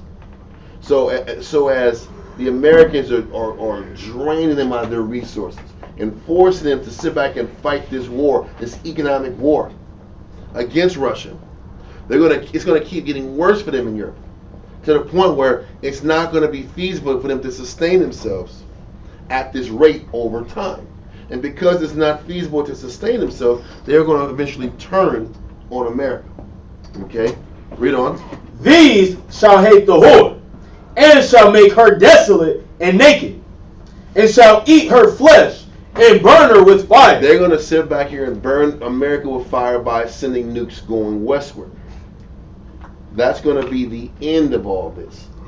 But everything we're explaining, I'm trying to explain on a larger level why this is working the way it's working and where it's heading. The West is including all of Europe, and America is trying to break and sanction Russia, but it's backfiring on them. They're losing the war, the economic war, and they're losing the actual physical war. These Ukrainians are dying by 400 and 500 at a time. They're losing battalions at a time, trying to sit back here and recapture Kherson, that land in the south. NATO wants them to sit back here and get that territory back in the south, and they're just sending their men on suicide missions, day in and day out. They're losing the war. They're running out of equipment. The Russians are blowing up all their tanks, all their artillery, They have nothing to fight these people with. So they're left with having to get the Europeans to actually cross over the soil. But they know they have to find a justification to do this. And all their moves are backfiring. And this is why eventually they're going to turn on America and attack America and eventually blow America up along with the nukes that are coming from Russia. It's all going to happen over time. Now, let that go. Did we finish that verse? Yeah. Okay. Let that go and go back to verse 7 now. Ezekiel chapter 38, verse 7. Be thou prepared, and prepare thyself for thou, and all thy company that are assembled unto thee. So the Most High is telling Magog, Russia, to be prepared and get yourself ready. And this is why Russia has been on 24/7 military weaponry. It's 4 times now. It was 3 times in around May, June. Now it's 24/7. They're just running ships with making bullets, making weaponry. They're in full wartime economy. They have the capability to sit back and multiply bullets and weaponry on a extremely fast rate, more than the rest of the world. And the only 2 nations that can really do it on a high clip is China and Russia. And they can sit back and set up the weaponry at a high rate. Well, America's getting a lot of weaponry from China. Con. The point is that he's saying, prepare yourself and get yourself ready, and all thy company that are assembled unto thee, and be thou guard unto them. Because listen, NATO's coming. You look online, you see all the NATO expansion since '97. They keep drawing east, they keep drawing east, they keep drawing east, and this is what's forcing Russia west. Okay, does that make sense? So now verse 8. We're not going to go into verse 8, because in order to understand verse 8 all the way through 13, you have to jump to verse 14 and 15 first. Give an explanation of that, then we'll double back into chapter 8 through 13, and I think that'll be the most we can go into today, because it's 9:20. Feels like we've been doing this longer than man, I feel like I'm fatigued. I'm tired. I'm doing a lot of talking. Huh? A lot of information, that's what it is. But I'm glad y'all are all here and not everybody's, getting tired and sleepy and stuff. So, what we're going to do is go to verse 14 so we can sit back here and start explaining this chapter a little bit more. So, Ezekiel chapter 38, verse 14. Mm-hmm. Therefore, son of man, prophesy and say unto God. Say unto the head of state, the president of God, the president of Russia, the head of Russia. Read on. Thus saith the Most High, in that day when my people of Israel dwell safely, shalt thou not know it? So he's saying, he says, listen, he says, in that day when my people of Israel dwelleth safely, shalt thou not know it. So he's saying, obviously, if the people were safe, wouldn't everybody know that we were in safety? The answer is yes. But also the answer is, because this question is being asked, it's because Israel was not going to be safe during these last times. Everybody, people, whoever might be out here cheering for Russia and waiting for everybody talking that shit about the fall of America, bro. Cool. We know America's wicked. We know everything they've done is wicked. But if you think Russia is going to liberate the black man, you have another thing coming. You have another damn thing coming. So what's happening is, they said that if this was a joyous time, if this was an awesome time, we would know it. There would be a sign to let us know that we would know it. Now, to explain this verse, we have to jump to another verse. So what we're going to have to do is go to Revelations chapter 20, verse 7 through 9. Revelation chapter 20, verse 7. And the truth be told, we're probably going to have to jump to another verse or chapter, even for this to make sense, because there's a lot of people that don't know how this chapter is going through. Before we go to Revelation chapter 20, I think it's important that we go to Revelations chapter 13. Let's do Revelations 13, and we'll go to Revelations chapter 20. Yeah. 13 verse. We're going to go from Revelations chapter 13 and verse 1 through 3. Come. And then we're going to go back to Revelations chapter 20, verse 7 through 9. It's all going to come together, just trust me. Read Revelations 13 and 1. Come. Revelation chapter 13 and verse 1 reads, And I stood upon the sand of the sea, and saw a beast rise up out of the sea. So we're still dealing with this beast, which is the fourth beast, which is the last beast that was talked about in Revelation chapter 7. It's important to explain it's the last beast because there's no more beast that's coming after this beast. No more nations and There's kingdoms? no more nations and kingdoms coming out. Once Esau is done, once this last eagle is done, then there's no more beast. Okay? Now, before we go there, I have to make sure I explain this also. In 2nd Ezra, chapter 12, verse 10 through 12. 2nd Ezra, chapter 12, verse 10 through 12. Somebody read it. 2nd Ezra, chapter 12, verse 10 through 12.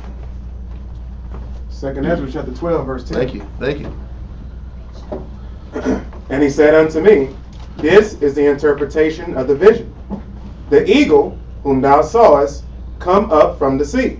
That eagle that came from the sea is that same beast that rose up out of the sea in Revelation chapter 13, verse 1. Same beast coming out the sea. It's just now we're explaining what this beast is. Read on. The eagle whom thou sawest come up from the sea is the kingdom which was seen in the vision of thy brother Daniel. Daniel explained the fourth beast as just the fourth beast. He didn't go into specifics about what animal it was. Daniel just explained the first three animals in Daniel's chapter 7. He didn't explain the fourth beast, the animal type. Now we're here in Ezra. Ezra was able to see what that fourth beast was that rose up out of the sea. That fourth beast was an eagle. Okay? And that eagle represented the Edomite nation as a whole. The Edomite nation as a whole. And when you sit back and read 2nd Ezra 11 and 12, it breaks down Rome from the time of Julius Caesar all the way to Russia at the end. That was what 11 and 12 of Ezra breaks down. From the time of the Roman Caesars all the way to the bear, which is Russia. And they're all elements of this last beast. Does that make sense? Read on. Verse 12. But it was not expounded unto him. Daniel didn't get the specifics of what this beast was. All Daniel knew was that it was great and exceedingly terrible and mighty. Right? So he didn't get the details like Ezra got. Read on. Therefore now I declare it unto thee. Now we understand what this fourth beast was that came up out of the sea, was an eagle. Now with that, now we jump back to Revelations 13 verse 1 again. Come, Revelation chapter 13 and verse 1 from the top reads, And I stood upon the sand of the sea, and saw a beast rise up out of the sea, having 7 heads and 10 horns. Those 7 heads we mentioned about the 7 different Edomite nations and kingdoms that came out in power at different times of this beast's evolution. Okay? Because listen, the beast has been in power since the Roman Empire. The Soak White Man has had different kingdoms rise up in power since Rome. Okay? You have Rome. I'll wait. We'll go on to the verse. We'll continue. So we have 7 heads, 10 horns. Read on. Come, and upon his horns 10 crowns. So even these little horns, or horns just means powers in the scriptures. The horns had power and authority, just not as much power and authority as the 7 heads had power. Read on. And upon his heads the name of blasphemy. Listen, upon all these nations' heads, there was one thing that was similar, and it was blasphemy. Blasphemy, another word, the way to explain blasphemy is lies. Another way to explain lies is what? Propaganda. This country and all the Edomite nations have sustained their preeminence based off of lies. Propaganda, when you break down the word propaganda, that they talk about how they use Indoctrination. It's indoctrination, but I'm trying to find the right word to explain it. Through false philosophy. Okay, I got to get the words. It's I'm sorry, I'm not trying to cut you off. I got what you talking about. It's coercion. It's not the word coercion, but it's still coercion through. It's finding a way through their propaganda to coerce you to see things their way, huh? Subliminal? It's not subliminal. No, you're good. I have to write this word down all the time because I forget it, but it's the essence of what propaganda is. And propaganda is based upon I'm gonna get you guys to back me based on how I paint this narrative. I'm gonna get my countrymen to back me based off this narrative that I'm pushing and how I'm painting this lie. For instance, Two words. it's a couple words. For instance, the propaganda was really in full effect in Iraq. You know, when Saddam Hussein, what they don't tell you about Kuwait and Iraq, Kuwait was slant drilling into Iraq's land. Horizontal drilling. Yeah, it's horizontal drilling. They call it slant drilling. It was a technique taught to the Kuwaitis by the Bushes. And there's a pot of oil. So they sat back here and they were stealing oil from Saddam. Saddam called Bush and them and said, listen, man, we're cool and all. I mean, I've done all this work for you guys against Iran. Kuwait's doing this bullshit. What are we going to do about it? Bush and them said, listen, man, we're not getting into this issue with you guys. You do what you got to do. We're not going to get into y'all business overseas. So what did Saddam do? He got his troops, went over to Kuwait, and he confiscated the oil. And then they said, the bully of Baghdad is at it again. Look at this man. He's going over to the poor Kuwaitis. He's taking their land. And then they brought this young girl on C-SPAN who was Kuwaiti. And then she sat back here and was crying on television and said, the children were being taken out of incubators. And the Iraqi soldiers were killing children out of the hospitals. And she said this on C-SPAN. And nobody took the time to vet who this little girl was. She was the daughter of the Kuwaiti ambassador in the United States. Wow. So they just used her sworn testimony and her crying testimony to get the entire United States to be enraged, to want to go to war against Iraq. And then they sat back here, went to Iraq, took this oil, took this man's money, took his gold.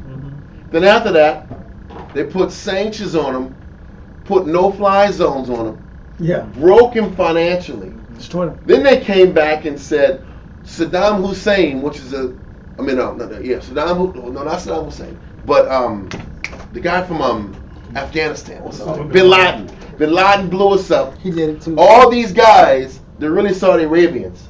We're going to Afghanistan. Why go to Afghanistan if there were Saudis? There were Syrians all on the plane. Syrians and they were Afghanistan and they were Saudi Arabians. And they were Saudi Arabian passports. there was no one from Iraq. There were nobody from Afghanistan. Yeah. They knew Bin Laden was in Pakistan the whole time. They went to Afghanistan to take the poppy seed, the poppy and the heroin. Then they doubled back and they took out Iraq. What did Iraq have to do with the damn thing? Then it was shock and awe. Then they killed 500,000 children, and Madeleine Albright said, hey, this had to get done. It didn't have to get done. You wanted more oil, you wanted more gold. Point is this, they use all this propaganda it's something consent. That's the word. It was something consent. It was, they used the propaganda to force the consent of the nation. But this is where the blasphemy kicks in, the lies. This is how they have established and built their entire empire since World War II and World War I. Listen, Truman sat back here and hired this top propaganda specialist. I got the book in the back, man. Anyway, it doesn't matter. To sit back here and convince the nation to go to these world wars. That's when the propaganda movement really intensified and picked up steam, and it hasn't changed. Manufactured consent. Manufactured consent. I always forget the damn word. It was propaganda is manufactured consent. I set up these lies, these blasphemous stories to manufacture you guys to obey our objectives and our desired countries to destroy. They did the same thing to Serbia during the Yugoslavian War in '99. Anyway, the list goes on and on about how the U.S. has used lies and blasphemies to justify wars and their special interests. The same thing with Vietnam. They didn't do nothing to us. There was resources they wanted, so they had to concoct a story to justify going to war in Vietnam. This has been happening since the beginning of time. Anyway, manufactured consent is the word. So, where are we at now? We're in Revelations, right? Revelations, right? Verse So, 13. yes, we deal with the 7 heads, 10 horns. This beast is still that eagle. The beast is still that eagle that rose up out of the sea. Read on, verse 2. Come. Revelation chapter 13 and verse 2 reads, "And the beast which I saw was like unto a leopard." This beast had similarities as of a leopard. And the reason that this beast, which was the so-called white man, had similarities of a leopard was because the Greek Empire was like unto a leopard that came into power in 331 BC under Alexander the Great. Okay, that was the first Edomite or Caucasian nation to ever gain power on earth. So once we got the leopard, read on. "And his feet were as the feet of a bear." The feet represents the bottom, the last nation of the white Caucasian empire is going to be the bear. The leopard was the first. The bear is the last. The eagle is the nation. Who was the leopard again? The leopard is the Greek Empire. And we just saw it on this image I put up about how the whole world has looked at Russia as that damn bear. Is that it? Yep, as that damn bear. He says the feet of this Edomite nation is going to be the bear. The last empire that comes into power is going to be Magog, Scythia, Rus, Russia, which is known as the bear. Do y'all see how it's coming together? Okay. Now, read on. Come. "And his feet were as the feet of a bear." And his feet were as the feet of a bear. Read on. "And his mouth as the mouth of a lion." The mouth was as the mouth of a lion. Do I have this image on me? Yes, I do. Got him on a damn happy guy. Okay, listen. The mouth is as the mouth of a lion. If I can get it in here. Yes. 1 second.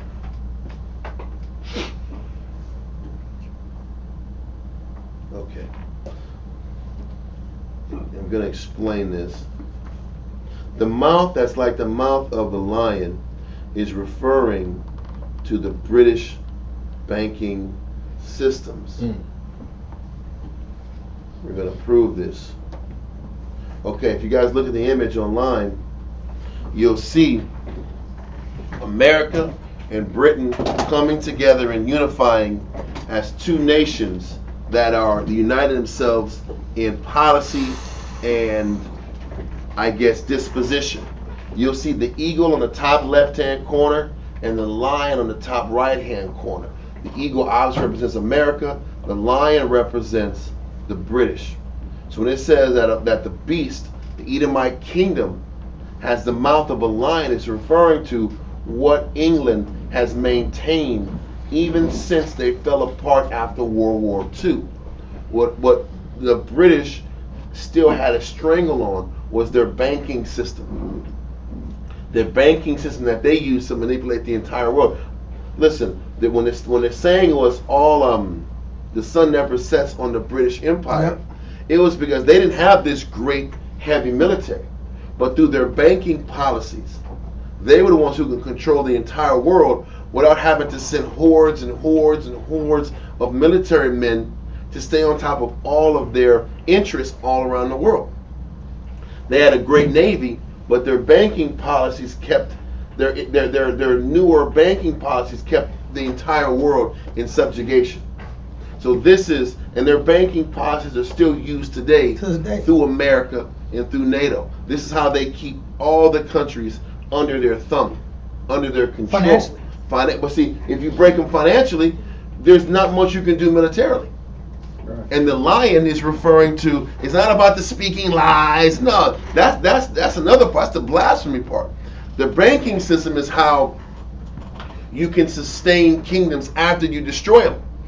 After you use your military to bust them up, you bring the banking system behind it, and it keeps them broken for generation to generation and to generation.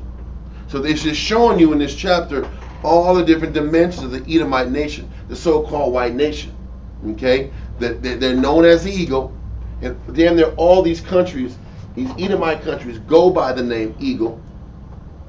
Their first kingdom was like the leopard, the Greeks. Their last is going to be Russia.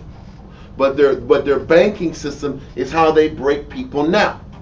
Like we explained about that SWIFT system. They was able to sit back and cut off 800 billion of a country's GDP overnight.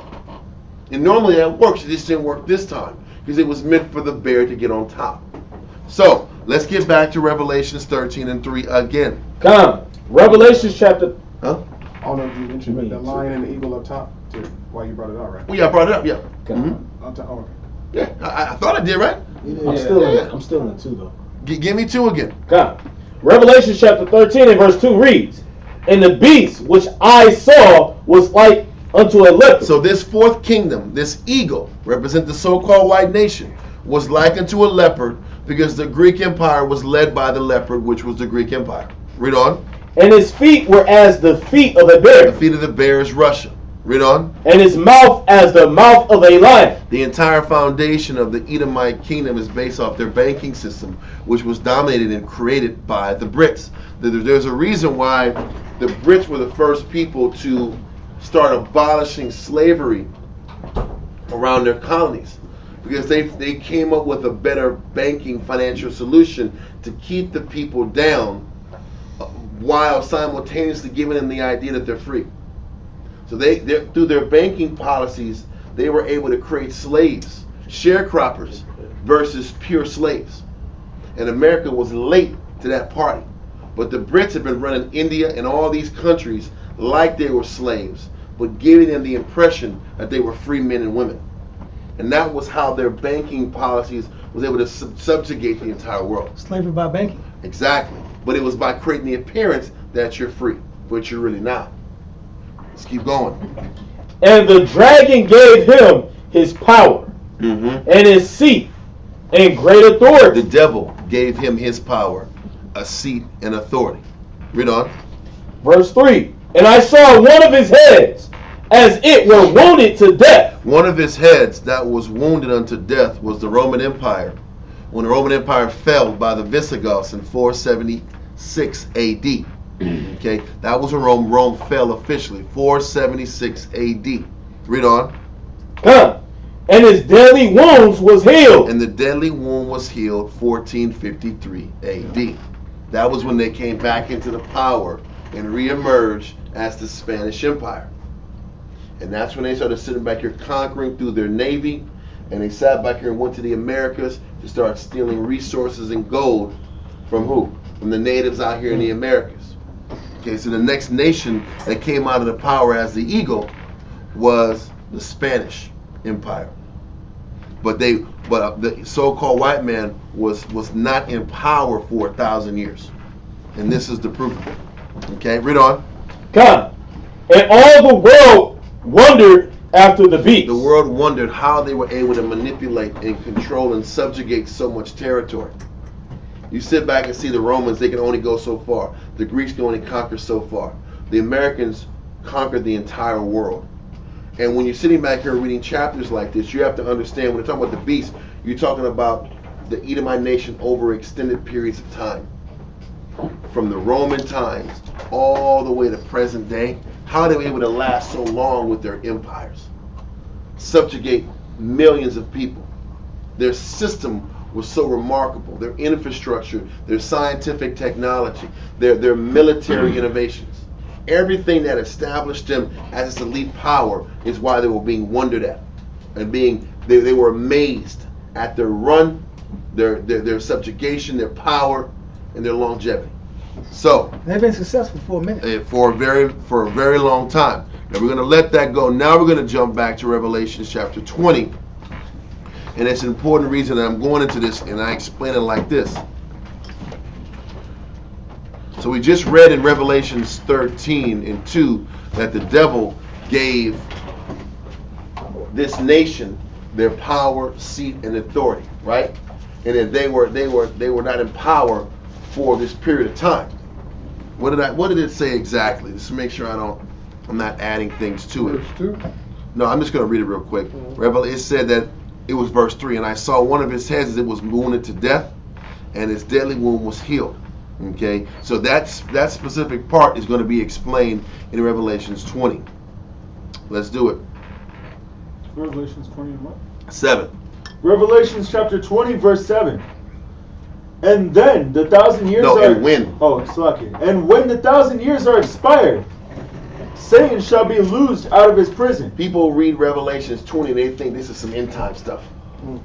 So Christ's going to come back and then Satan's going to break free like it's jailbreak and then come back here and sit back here and wreak havoc again. And the Christians are saying that it's going to be the end of the world, Satan comes back, and then Christ's going to reign for 1,000 years. And that's here why comes Satan that's again. why I'm explaining it this way. Because this verse in chapter 20, verse 7 is just like what we just read in Revelations 13 and verse 3. It's the same point. Most High is saying the same concept over and over again, but he's bringing out different aspects of the situation. So, and when the 1,000 years are expired, that period of time from 476 AD to 1453 AD, Satan shall be loosed out of his prison. The so-called white man and Satan, who is empowering him, is going to be loosed out of their captivity. And they're going to be free to reign this world again, starting off by the Spanish Empire. Okay? Read on. This is when, after, so this is the transition of the Dark Ages back. Yes. to This is the Dark Edomites. Ages back to the Renaissance period. So end of what, King James era, Yes. transitioning over to Esau. It's not the end of King James era. You have to understand that the Edomite power structure is a gradual period of time. Spain was in power, but Britain was still black at the time. Okay, but over time, after the Spanish, then you had the French, then you came back around to England, and when Oliver Cromwell came into power, was when England turned back into a white-dominated, centralized country. And when all the monarchies got kind of kicked out, Cromwell was the first non-monarchy leader to run Europe, and he was a white guy. But it started off with the French. Then you gradually worked your way to the French. I mean, it was Spanish first, then the French, then we got to England. So that was how the process went. So now give me Revelations 20 and verse. I know, guys, it's a lot, but this is the only way to explain this. This is the only way to do it. Okay? I was wondering when it said the head was healed in Revelations 13, is that when it's talking about the end of the 1,000-year period? Yes. Okay. They got back into power because when Rome fell, the Edomite nation or the white nation was down for 1,000 years. They were resurrected by the Spanish as the Spanish Empire. Remember, those children, Rome was the nation of the Edomite. That's their central nation. Their children just migrated to Spain. Yeah. And their children migrated to France. Their children migrated to England. Well, don't forget, when Spain was turning into a world power, that was when all of the Jews were getting kicked out of Spain. The Jews were the Negroes were being sent on slave ships into Africa. I mean, from Africa to the Americas. The Native Americans were getting wiped out. It was all a simultaneous thing. As the French were ascending, we were descending. The world powers. We were the world powers. We were descending. Okay, as they were ascending. Okay, so let's continue. I guess the weather's going bad on us. But no, it's just a wind. It's a wind. I think so. Check it. Yeah, let's check. Don't open. It's not. They're gonna sit back here and bust in there. I want some beans. I'm like, I better cut this off before you see this violence online. Anyway, so So where are we at in Revelations? So yes, the answer to your question was when they were healed, it was when the Edomite nation got back into power in 1453 AD. But they were known as the Spanish Empire at the time. So let's get back to Revelations. Don't forget, we're in Revelations because in Ezekiel 38 and 14, the question was, if Israel was safe, would you guys not know? So the point is, what we're going to explain is when the tide turns negative and evil for us, as America is descending, our situation gets worse also. Read on. Verse 8. And shall go out to deceive the nations, which are in the four quarters of the earth, Gog and Magog, to gather them together to battle. So listen, from verse 7 to verse 8 spans from the Spanish Empire to the foot, which is the foot of a bear, which is Russia.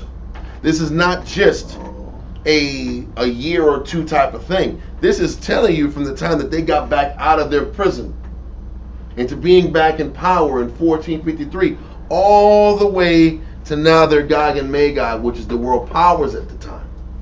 It's very important to understand. And he shall go out, this nation of people shall deceive the nations which are on the four corners of the earth. Listen, all of these nations collectively did that. The Spanish took over North, Central, and South America, right? Then you also had the Belgian people sat back here. The Belgian people took over the Congo. You had the French took over certain parts of America. They all divvied up the world over their different reigns of time. That's how they covered the four corners of the earth. The Brits took their time and controlled significant parts of the country, India, Hong Kong, China. Over time, the Edomite nation, the eagle, spanned over all these parts until you get to Gog and Magog, which is Russia, which is in these final days. And that's what we're talking about here. The final days. The last empire. Read on. Gog and Magog, to gather them together to battle. The number of whom is as the sand of the sea. Okay, because Russia is a large nation of people, and they have a large army. Read on. Verse 9. And there went up on the breadth of the earth, and compassed the camp of the saints. So listen, verse 9 is talking about, and they went up on the breadth of the earth. Now Russia's in charge, Russia's in power, and just like we read in Ezekiel 38 and 3, that they're drawing forth now. After they get the hooks poured into them to cover their original positions, now they're drawing forth. And this is explaining, now they're going upon the breadth of the earth. Now they're leaving the east and they're working their way west. Read on. And compass the camp of the saints about. Now, it's not just about them taking over the United States and taking over Europe. Now, once Europe is taken out, America is taken out, now we're dealing with what? Now we're dealing with the compassing the camp of the saints about. That's when everything shifts. When Israel, when America falls, the country falls, the empire falls, you still got these Israelites in America. You still got these Israelites in these holdings in these countries that have to be dealt with. Okay, so this is where, when it connects back to Ezekiel chapter 38 in verse, I think it was 14. Therefore, son of man, prophesy and say unto Gog, thus saith the Lord power, in that day when my people of Israel dwell safely, shalt thou not know? When he's saying this, you would know if you were in a safe condition once Magog takes out America.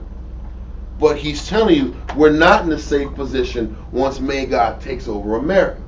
And Revelations 20:9 talks about this.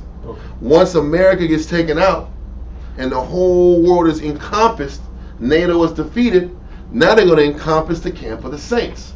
So if we were, wouldn't we know it? Yes. If we were safe, wouldn't you know it? But that's not going to be the case. It's not going to be the case. Gotcha. Okay, so read verse 9 again. Verse 9, from the top. And there went up on the breadth of the earth, and compassed the camp of the saints about, and the beloved city. And fire came down from the Most High, out of heaven, and devoured them. So this is the end result of what happens. And this is explained in detail in Ezekiel 39. But what it's saying, once Israel is compassed, and we have no other place to go is when the Most High is going to deliver us. And the beloved city, which is Jerusalem. Okay, our people. It's still talking about our people. Okay? And it's also talking about the land. What this is talking about is the people being surrounded and the land being destroyed.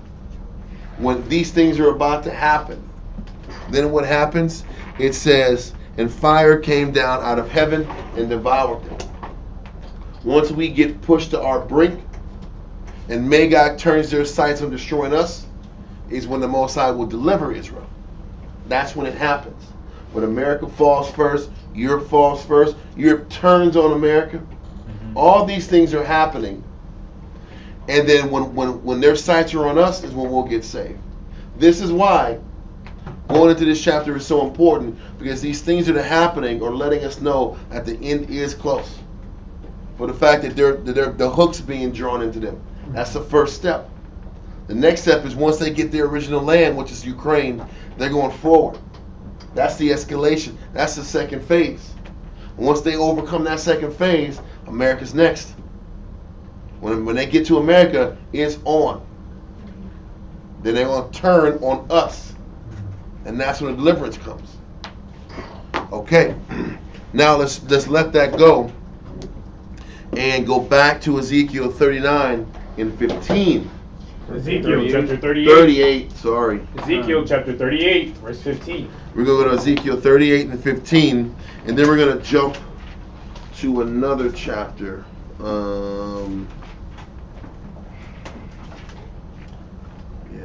I think we might just do, we'll see.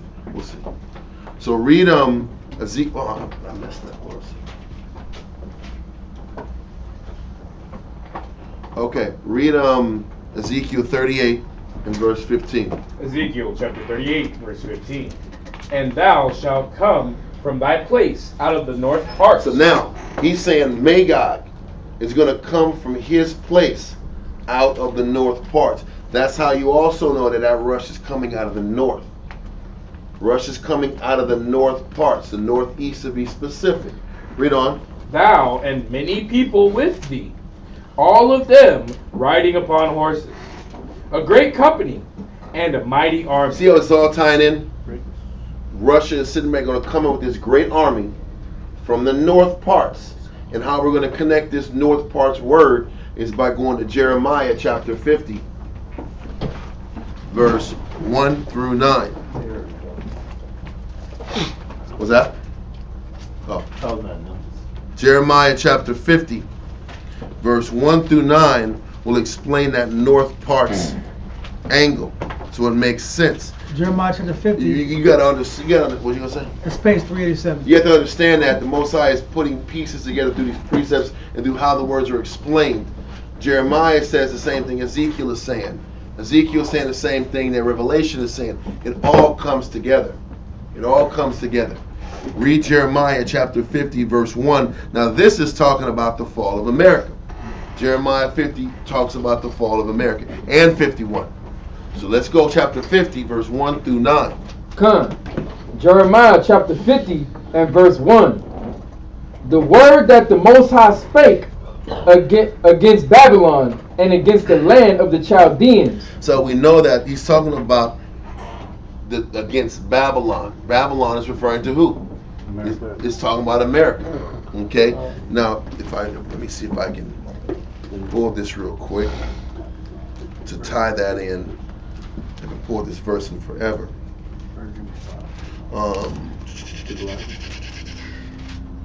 Russia is supposed to attack Israel too. Well, yeah, that's going to be talked about in this chapter too. Yeah, that was right up under on 16, Ezekiel 16. Let me see. Don't forget, I want to read.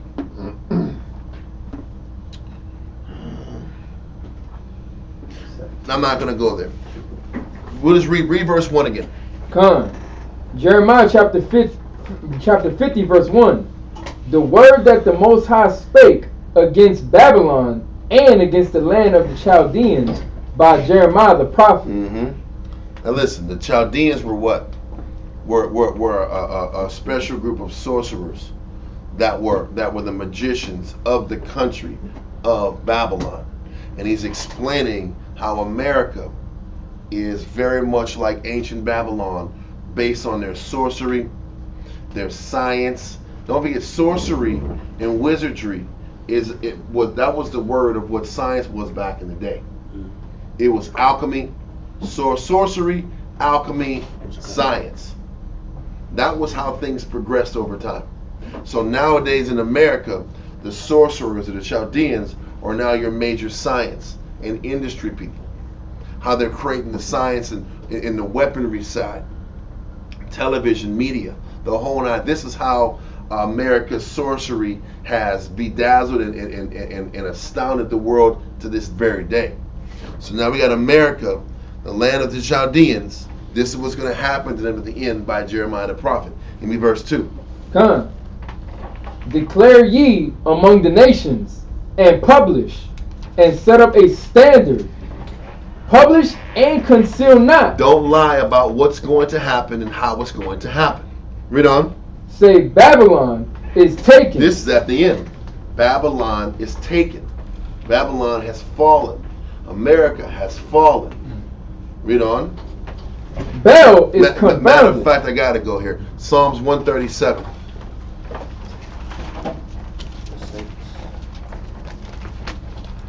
Psalms 137, verse 1, and then I think verse 4.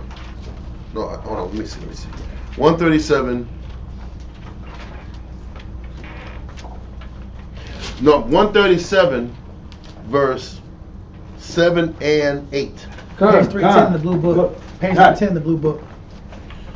All right. Psalm chapter 137 and verse 7 reads, Remember, O Lord, the children of Edom, in the day of Jerusalem, who said, Raise it, even to the foundation thereof. This is talking about when the Edomites were praising and loving the fact that Jerusalem had fallen. Okay. It was burning, and they were looting the land after the Babylonians took it. Okay? But what verse 8 is going to do is explain how the Most High looks at the Edomite nation. Read verse 8. Verse 8, O daughter of Babylon. Edom in verse 7 is referred to as the daughter of Babylon. So when you read in Jeremiah chapter 50 about Babylon falling, he's really saying that Edom is falling. Okay? Because this is the future prophecy that we're dealing with. Read verse 8 again. Come, O daughter of Babylon, who art to be destroyed. Happy shall he be that rewardeth thee as thou hast served us. So, understanding that Edom is compared and connected to Babylon. And this is how we're explaining in Jeremiah 50 that Babylon is talking about America. Let that go. And it also tells you the same concept in Revelation where it says Babylon the Great is fallen. Babylon the Great is fallen. We've read that, right?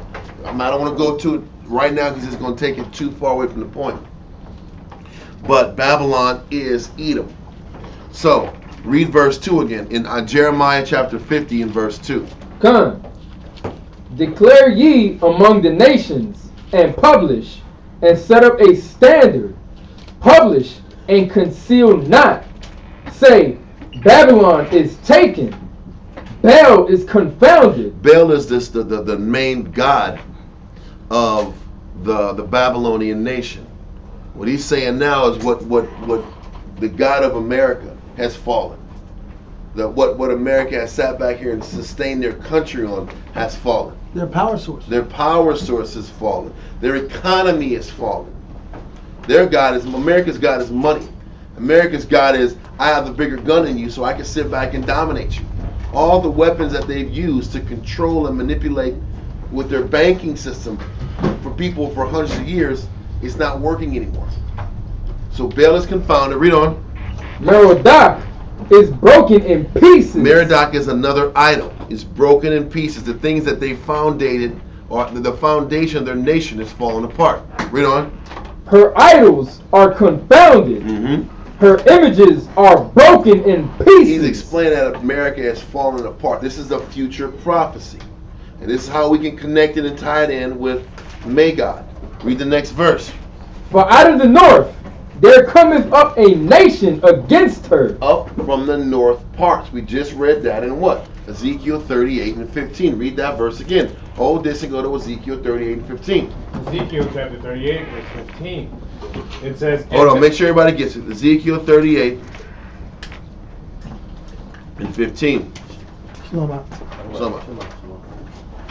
Read that. Ezekiel chapter 38, verse 15. And thou shalt come from thy place out of the north part. Magog is going to come from this place from the north parts. Read on.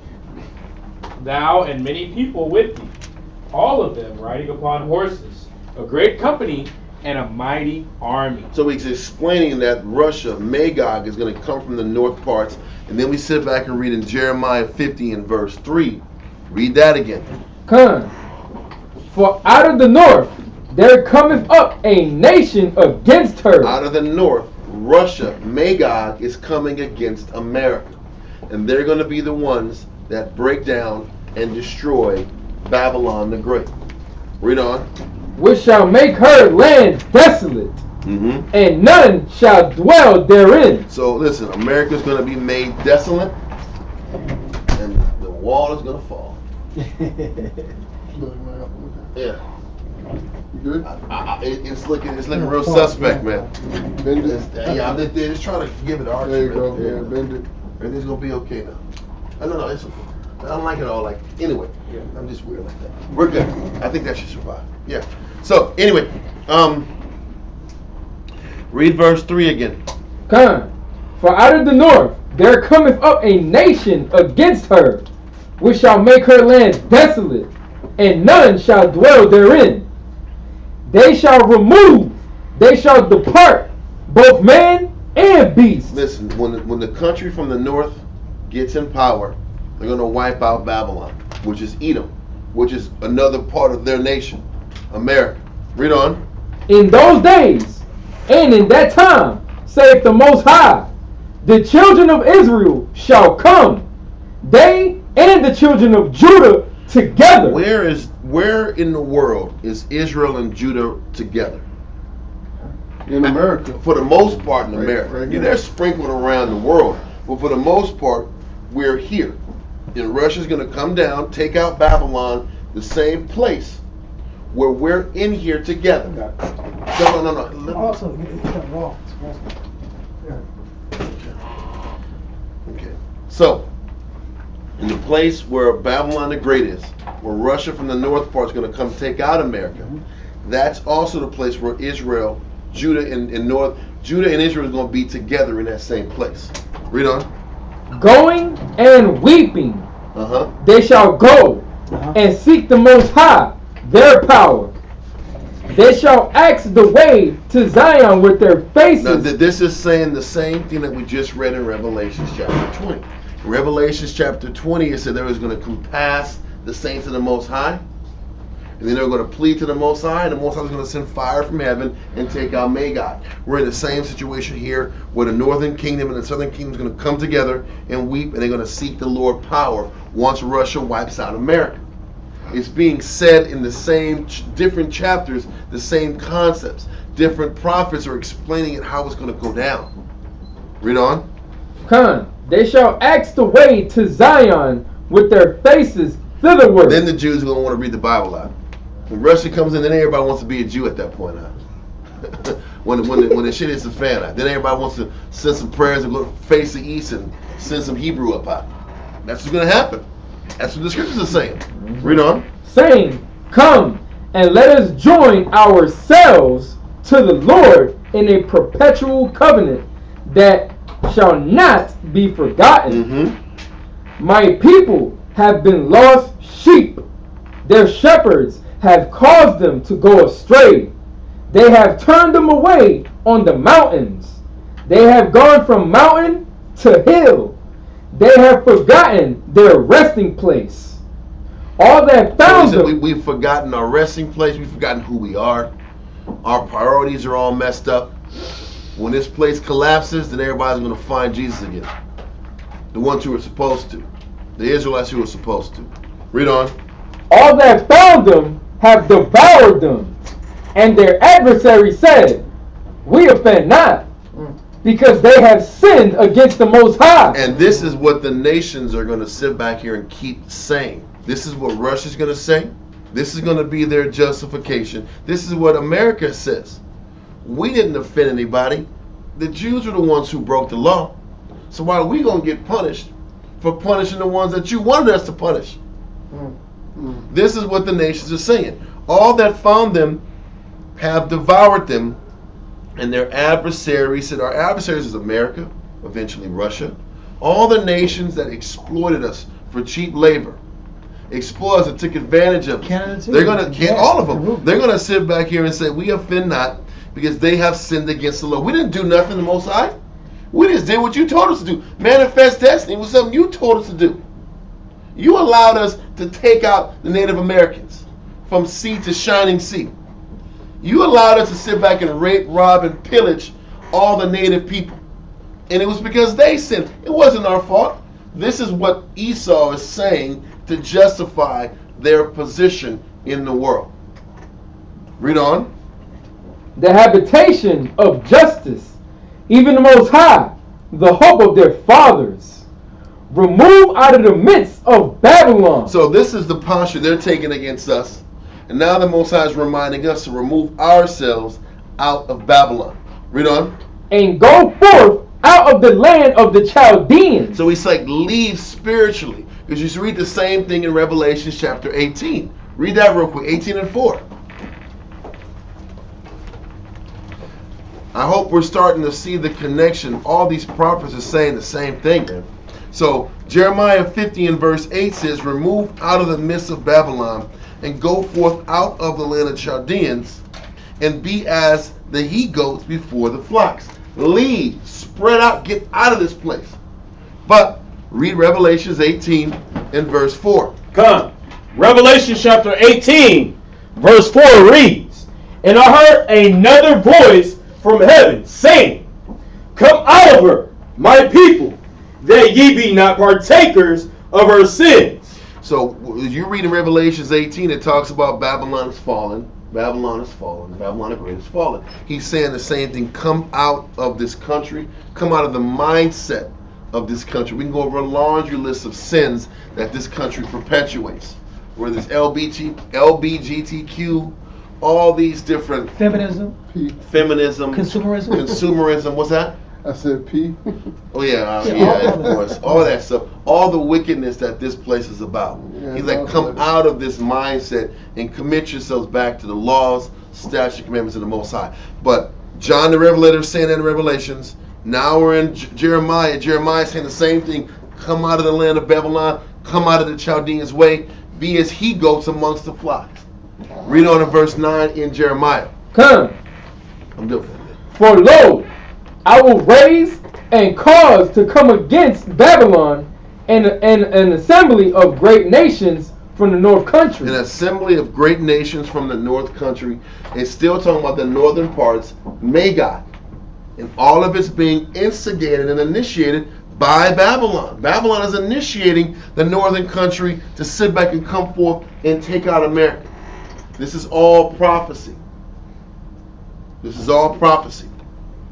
So, read on. And they shall set themselves in array against her. From thence she shall be taken. So America's going to be taken. Read on. Arrows. By Russia. Read on. Their arrows shall be as of a mighty expert man. The Russians' military weaponry. Russia has more advanced nukes and nuclear capability than the United States does. People don't know that. They have more weapons. They have more nuclear weapons, and they have more hypersonic nukes. They have a lot more higher caliber advanced. That's the word. Advanced technology in their nuclear systems. So that's where when it says their arrows are like a mighty expert man, it's because their technology is even superior to Babylon's, to America's. It's coming. It's coming. And Israel better sit back here and get their minds right, because America's about to be destroyed by Russia. And this is not a war being all, me love Russia. listen, the Most High is going to use Russia to take out America, and the Most High is going to take out Russia when they start to affect the Hebrews and the land of Israel. You can give two craps about the Israelis out there who aren't Jews. When you start touching the land and the people, is when Russia is going to get the wrath of Heavenly Father. This is all prophecy. So we had to go to Jeremiah 50. Matter of fact, let's do also Jeremiah 51 and verse 45. Come. Jeremiah chapter 51 and verse 45. 51 and 45. Salakia. We're going to read 45 through 48. Come. I'm not going much longer, man. I don't want to take it. We're going to finish this verse up and probably cut it. Probably go back to verse 15 and Ezekiel. Then we'll come back and do verse 8 all the way down later, because it's a lot. I don't. People's minds are like. So we're going to read Jeremiah 51, verse 45 through 48. Come. Jeremiah chapter 51 and verse 45. My people, go ye out of the midst of her, and deliver ye every man his soul from the fierce anger of the Most High. He keeps saying, get out of Babylon's mentality. Read verse 44. It'll make more sense when we read verse 44. Come, verse 44. And I will punish Baal in Babylon, and I will bring forth out of his mouth that which he hath swallowed up. He's going to destroy him for all the things he's done, and he's going to get him with his own medicine on. All of Esau's tricks are backfiring now. All of his methods to establish and spread discord in the Russian government, in the Russian country, it's not working. The propaganda is not working. His game plan and template that he's been using to take out all the Arab countries, all the African countries, it's not working. He's using his same methods to go against him. Okay? Read on. And the nations shall not flow together any more unto him. The nations are flowing away from America. They're pulling away from this country. It's a matter of time that they all turn on him. This is prophecy, man. They're turning against America. This country is turning against all the countries that obediently are serving America are one by one leaving them. Read on. Yea, the wall of Babylon shall fall. The strength of Babylon, the iron fist of Babylon is going to fall. And because of that, read on. My people, go ye out of the midst of her, and deliver ye every man his soul from the fierce anger of the Most High. That's why the Most High says, get out of this place spiritually while you have the opportunity. Get out of the thinking of America while you have the opportunity, because it's not going to take long once this place falls that these Russians turn their mind on us to break us and eradicate us. Everything is speeding up at a very incremental rate. Read on. And lest your heart faint, and ye fear for the rumor that shall be heard in the land. A rumor shall both come 1 year, and after that, in another year, shall come a rumor, and violence in the land, ruler against ruler. I don't know about you, whenever I listen to these damn publications and these stories, the rumor is that this place is about to fall apart. America's collapsing. The financial stability is collapsing. Inflation, gas prices. Every 5 minutes I'm seeing bad news about what's about to happen. And then eventually it's going to happen. That's what the rumors are. All the publications are eventually going to be true.